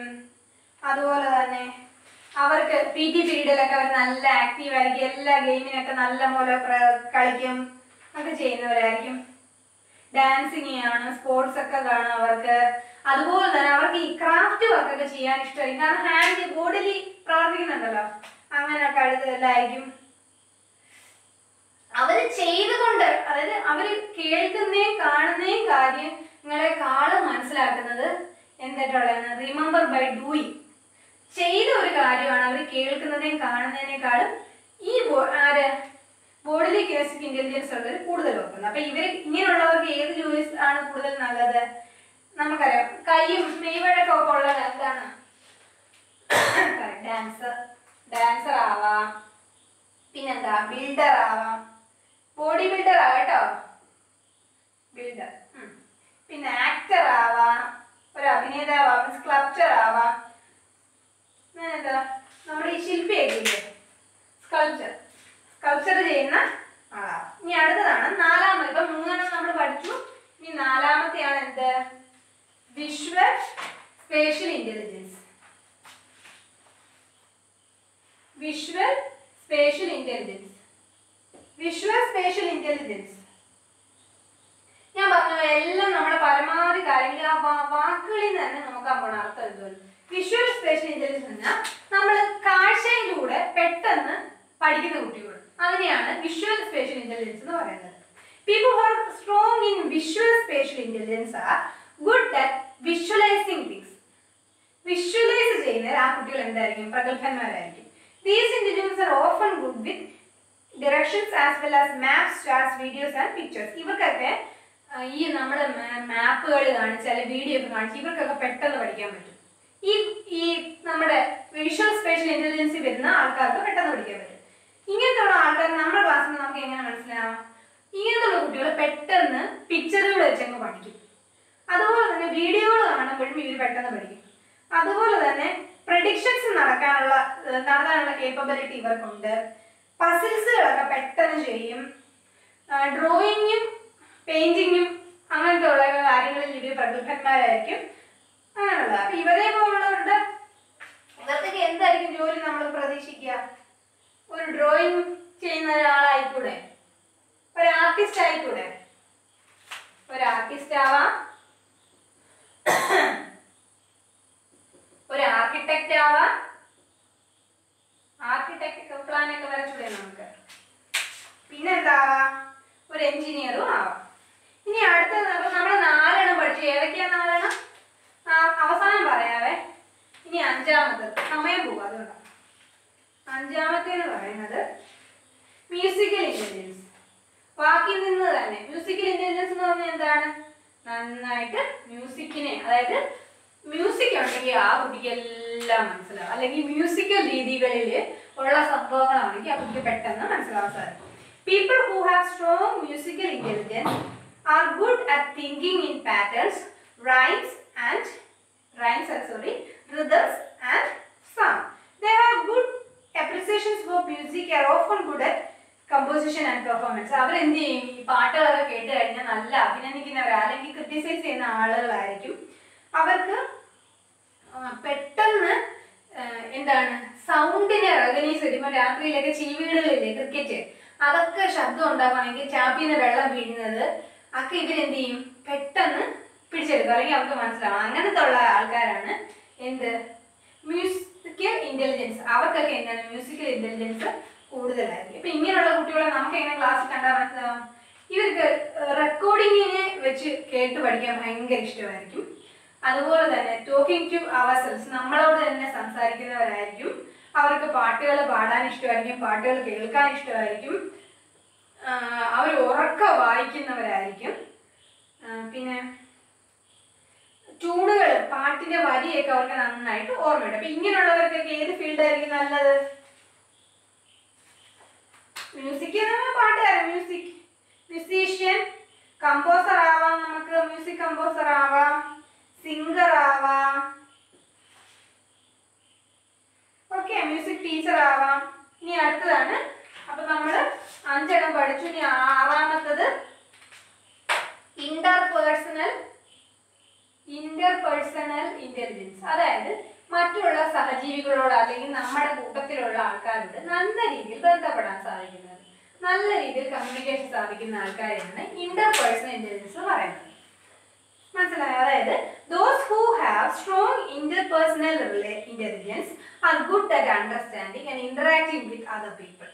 നമുക്ക് അവരെന്ത് ചെയ്യും? മറ്റുള്ളവരെ മനസ്സിലാക്കുകയും ചെയ്യും, അവരെ സഹായിക്കും. അവർക്ക് these individuals are skilled at assessing അതായത് മറ്റുള്ളവരുടെ emotions, motivations, desires, intentions of those around dum. അതൊക്കെ ഇവരെന്ത് ചെയ്യും? മനസ്സിലാക്കാനുള്ള, അതായത് മറ്റുള്ളവരെ വേദനിപ്പിക്കത്തില്ല. കാരണം അവർക്ക് അങ്ങനെയുള്ള ഇന്റർപേഴ്സണൽ ഇന്റലിജൻസ് കൂടുതലുള്ള ആൾക്കാർ എന്തായിരിക്കും? മറ്റുള്ളവരുടെ നല്ല സ്നേഹമായിരിക്കും. These people has the ability to relate and understand others. അവർക്ക് മറ്റുള്ളവരെ പെട്ടെന്ന് മനസ്സിലാക്കാൻ സാധിക്കും. They use both verbal and non-verbal language. അവർ കണ്ണുകളോട് സംസാരിക്കും, ചിലപ്പോഴേ ഇങ്ങനെ കാണിക്കും, ചില സമയത്ത് അവർ ചിരിക്കും, ചില സമയത്ത് അവർ സംസാരിക്കും. അതിലൂടെയൊക്കെ എന്ത് ചെയ്യുന്നുണ്ട്? മറ്റുള്ളവർക്ക് സന്തോഷം പകരാൻ സാധിക്കുന്നുണ്ട്. അപ്പൊ ഇങ്ങനെയുള്ള ആൾക്കാരാണ്, അല്ലെങ്കിൽ നമ്മുടെ ക്ലാസ്സിൽ ഒരു കുട്ടിക്ക് ഇന്റർപേഴ്സണൽ ഇന്റലിജൻസ് കൂടുതലാണ് നമുക്ക് എങ്ങനെ മനസ്സിലാക്കാം? സ്റ്റഡിയിങ് ഗ്രൂപ്പ്, ആ ഒരു ഗ്രൂപ്പിൽ ഇരുന്ന് പഠിച്ചാൽ നല്ലതായിരിക്കും. അതായത് ഒരു ശല്യമില്ല, എല്ലാവരോടും ഒരുമിച്ച് പഠിപ്പിച്ചു കൊണ്ടുപോകാൻ അവൻ ശ്രമിക്കും, വഴക്കൊന്നും കൂടാനൊന്നും പോകത്തില്ല. കമ്പയറിങ് ഇൻഫർമേഷൻ വിത്ത് അതേഴ്സ്, അങ്ങനത്തെ കുട്ടികൾ അവൻ്റെ ഇപ്പോൾ ഒരു നോട്ട് കിട്ടി അവൻ എല്ലാവർക്കും കൊടുക്കാൻ ശ്രമിക്കും, അവനും കൂടെ പഠിച്ചോട്ടെ എന്നത്, അതാണ് റിലേറ്റ് അതേഴ്സ് ശ്രമിക്കും. അതേ അവനൊരു നല്ല ഇന്റർവ്യൂവർ ആയിരിക്കും, ഇന്റർവ്യൂവിംഗ് എക്സ്പേർട്ട് ആയിരിക്കും. അവന് സ്വന്തം എക്സ്പീരിയൻസുകൾ മറ്റുള്ള എക്സ്പീരിയൻസുമായിട്ട് റിലേറ്റ് ചെയ്യാൻ പറ്റും, നന്നായിട്ട് സംസാരിക്കും. പല പ്രശ്നങ്ങളിലും ഇവനെ പോലെ ഒരു ഇന്റർപേഴ്സണൽ ഇന്റലിജൻസ് കൂടിയുള്ള ഒരാളുണ്ടെങ്കിൽ പെട്ടെന്ന് കോൺഫ്ലിക്റ്റുകൾ, വഴക്കുകൾ പരിഹരിക്കാൻ സാധിക്കും, നല്ല പോസിറ്റീവ് റിലേഷൻഷിപ്പ് ഉണ്ടാക്കാൻ സാധിക്കും. ഇങ്ങനെയുള്ളവരൊക്കെ ആരാവണം? നമ്മൾ ഓർത്ത് നോക്കിയേ. ഇപ്പൊ നമ്മൾ സൈക്കോളജിസ്റ്റ്, അതായത് ഒരു സൈക്കോളജിസ്റ്റ് നമുക്ക് തുറന്നു പറയാൻ തോന്നുന്ന ആളായിരിക്കണ്ടേ, അല്ലാതെ ഇങ്ങനെ ഒരു നമ്മുടെ വിഷമം നമ്മുടേതെന്ന് ചിന്തിക്കുന്ന ഒരാളായിരിക്കട്ടെ സൈക്കോളജിസ്റ്റ്. അല്ലാതെ ചുമ്മാ ഒരാളത്ത് നമ്മളിന്ന് പറഞ്ഞിട്ട് അയാൾ നമുക്കും ഒന്നും തോന്നില്ല, അയാൾക്കെന്തോത്ര അതുപോലെ. അങ്ങനെ അല്ല. ഇന്റർപേഴ്സണൽ എന്ന് പറഞ്ഞാൽ നമുക്ക് കൂടെ ചെയ്യുമ്പോൾ അതേ ഫീലിംഗ് മറ്റൊരാൾക്കും കൂടെ ഉണ്ടാവുന്നുണ്ട്. അതല്ലേ നമ്മൾ പറയുന്നത്, we need not sympathy, we need empathy. എനിക്കാണ് സംഭവിക്കുന്നത് എന്നുള്ള തോന്നലാണ് നമുക്ക് വേണ്ടുന്നത്. സിമ്പതി അല്ല, അയ്യോ പാവം എന്നുള്ളതല്ല, നമുക്കിത് ചെയ്യാം. അപ്പൊ ഇങ്ങനെ സൈക്കോളജിസ്റ്റ് ആവാം, ഒരു കൗൺസിലർ ആവാം, ഒരു സെയിൽസ് പേഴ്സൺ, സാറേ വാങ്ങിക്കും സാറേ നല്ലത്, ഇങ്ങനെയൊക്കെ പറയണമെങ്കിൽ നല്ല ഇതായിരിക്കണം. ഒരു പൊളിറ്റീഷ്യൻ, നമുക്ക് ഏറ്റവും പ്രധാനം പൊളിറ്റീഷ്യൻ. ഫിലോസഫറും ആവാം കേട്ടോ, തത്വചിന്തകന്മാര്.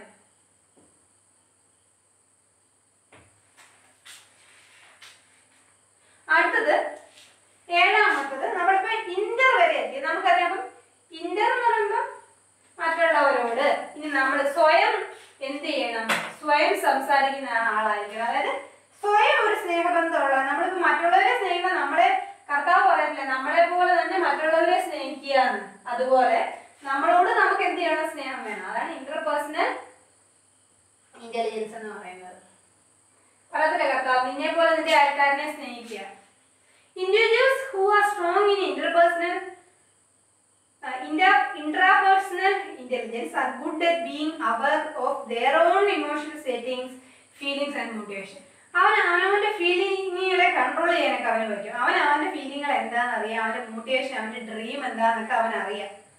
And they tend to enjoy self-reflection and analysis. അവനിങ്ങനെ രാത്രി അല്ലെങ്കിൽ അവനിങ്ങനെ ചിന്തിച്ചുകൊണ്ടിരിക്കും, ഞാൻ ചെയ്ത പ്രവർത്തി ശരിയാണോ, എനിക്കത് നല്ല കാര്യമായിരുന്നോ എന്നൊക്കെ അവൻ എന്ത് ചെയ്യും? ശ്രമിക്കും. ഇനി അടുത്തത് if you have exploring relationship with others and accessing the personal strength. If you have strong interpersonal intelligence, you might have learned better by നമുക്കൊരു സ്ട്രോങ് ഇൻട്രാപേഴ്സണൽ റിലേഷൻഷിപ്പ് ഉള്ള ഒരാളാണെങ്കിൽ അയാൾ എങ്ങനെയൊക്കെ പഠിക്കാം, എങ്ങനെയൊക്കെ നമുക്ക് മനസ്സിലാക്കാൻ അവോയ്ഡിങ് ഡിസ്ട്രാക്ഷൻ. അങ്ങനത്തെ ഉള്ള കുട്ടികൾക്ക് ഈ ഡിസ്ട്രാക്ഷൻസ് ഒന്നും ഇഷ്ടമല്ല. അതായത് ഒരു പാത്രം അപ്പുറത്തോട്ട് വീണ് കഴിഞ്ഞാൽ ഉടനെ ഞങ്ങൾക്ക് പഠിത്തത്തിൽ കോൺസെൻട്രേഷൻ പോവുക, അങ്ങനത്തെയൊക്കെ ഉള്ള ആൾക്കാർക്ക് ഇൻട്രാപേഴ്സണൽ ഇന്റലിജൻസ് കൂടുതലായിരിക്കും. എസ്റ്റാബ്ലിഷിംഗ് പേഴ്സണൽ ഗോൾസ്, അവന് ഒരു എയിം ഉണ്ടായിരിക്കും എപ്പോഴും. വാക്കിംഗ് അലോൺ, ജോലി ഒരുമിച്ച് ഒറ്റയ്ക്ക് ചെയ്യാനായിരിക്കും ഇഷ്ടം. ഇന്റർപേഴ്സണലിൽ മറ്റുള്ളവരോട് ചെയ്യുന്നത് ഇഷ്ടമാണ്, ഇയാൾക്ക് സ്വന്തമായിട്ട് ചെയ്യുന്നതാണ് ഇഷ്ടം. അനലൈസ്, അവനവന്റെ തന്നെ സ്ട്രെങ്തും വീക്ക്നെസ്സും അവനറിയാം. അതുപോലെ തന്നെ ഒരു സെൽഫ് അവയർനെസ് ഉള്ള ഒരു വ്യക്തിയായിരിക്കും. ഇങ്ങനെയുള്ള ആൾക്കാർക്ക് പറ്റിയ ചോയ്സുകൾ എന്തൊക്കെയാണ്? ഫിലോസഫർ, അവനൊരു ഫിലോസഫർ ആവാം, ഒരു തിയറിസ്റ്റ് ആവാം, റൈറ്റർ ആവാം, സയന്റിസ്റ്റ് ആവാം. കേട്ടോ? ഇനി അടുത്തതാണ് നാച്ചുറലിസ്റ്റിക് ഇന്റലിജൻസ്. തീരാനായി കേട്ടോ. Naturalistic intelligence.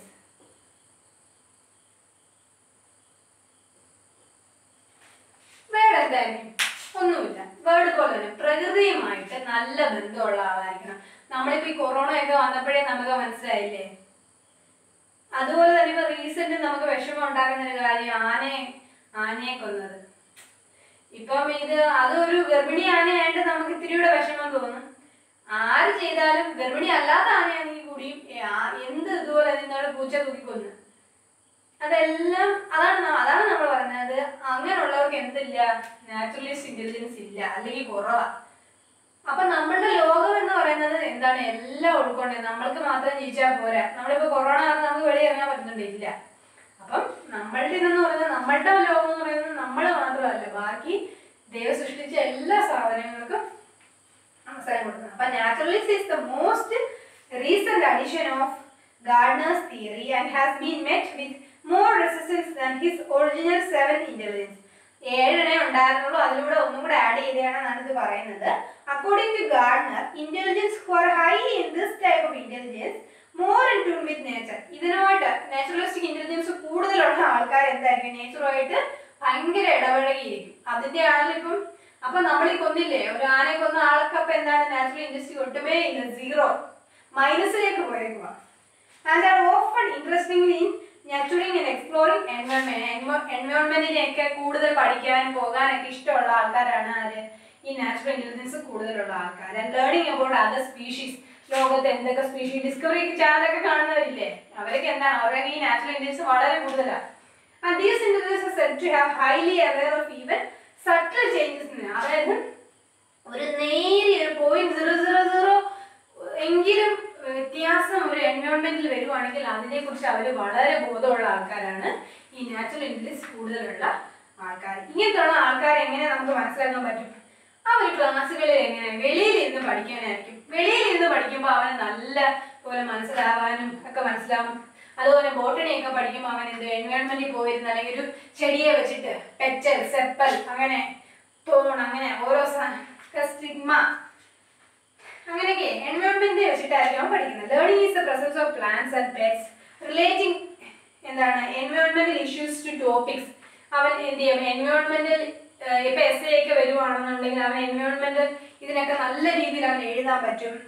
നാച്ചുറൽ ഫിനോമിനയൊക്കെ അവൻ നന്നായിട്ട് ഒബ്സർവ് ചെയ്യുന്ന ഒരാളായിരിക്കും. ഇങ്ങനത്തെയുള്ളവർക്ക് ആരായിരിക്കണം? നമ്മളൊന്ന് ആലോചിച്ച് നോക്കെ. ഒരു ബയോളജിസ്റ്റ്, അതുപോലെ ഒരു ഗാർഡനർ ആയിക്കോട്ടെ, ഒരു കൺസർവേഷനിസ്റ്റ്, ഫാമർ. അത് നമുക്ക് അറിയാലോ. ഫാമർ, കൃഷിയെ സ്നേഹമുള്ള ആൾക്കല്ലേ ഒരു കൃഷി ചെയ്യാൻ പറ്റത്തുള്ളൂ.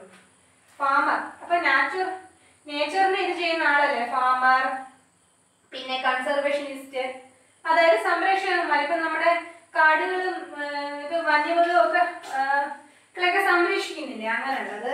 പിന്നെന്താണ്? ബയോളജിസ്റ്റുമാര്, അങ്ങനെയുള്ളവർക്കൊക്കെ ആണ് ഈ ഫീൽഡാണ് നല്ലത്. ഗാർഡനർ കേട്ടോ, ചെടിയൊക്കെ നടത്തില്ലേ.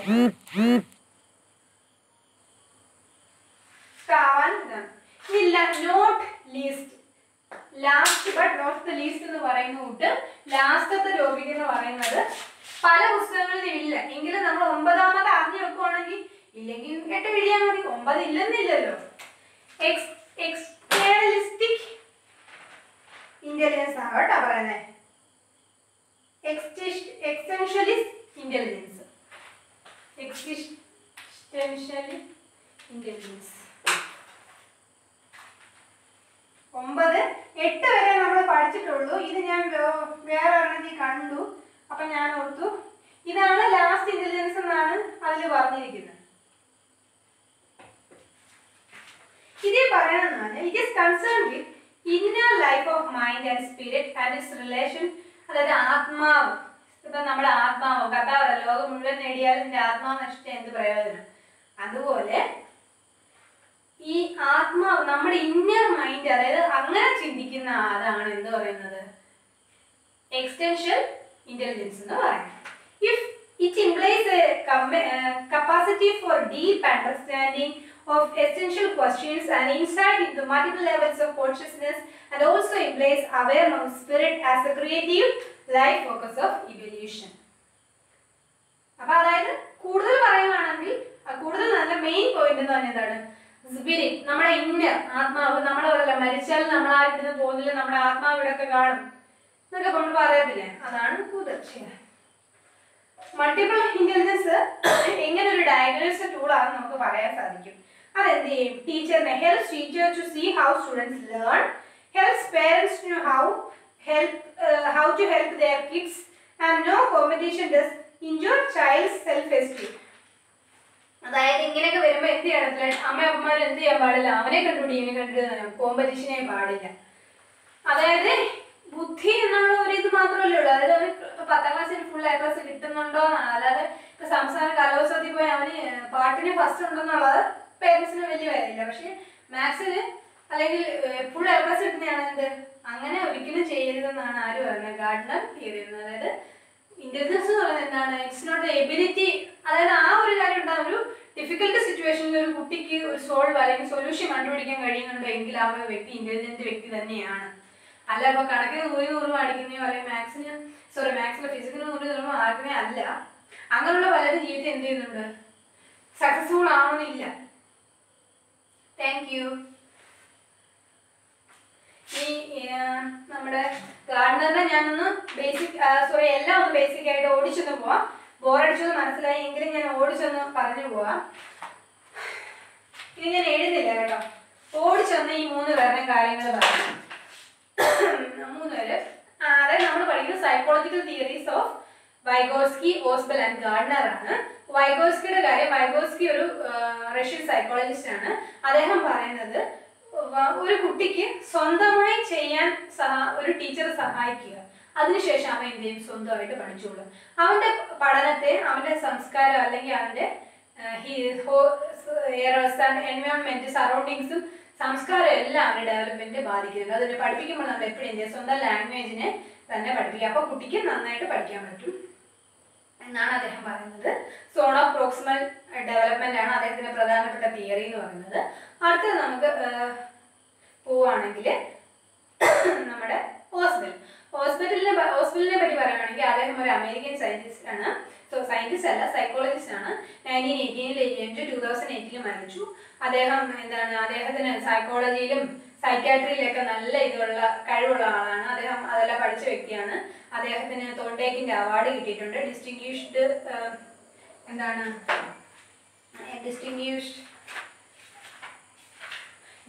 സൈക്കോളജിക്കൽ കോൺട്രിബ്യൂഷൻസ് ടു എഡ്യൂക്കേഷൻ എന്ന് പറയുന്ന പുസ്തകത്തിന് അദ്ദേഹത്തിന് കിട്ടിയിട്ടുള്ളതാണ്.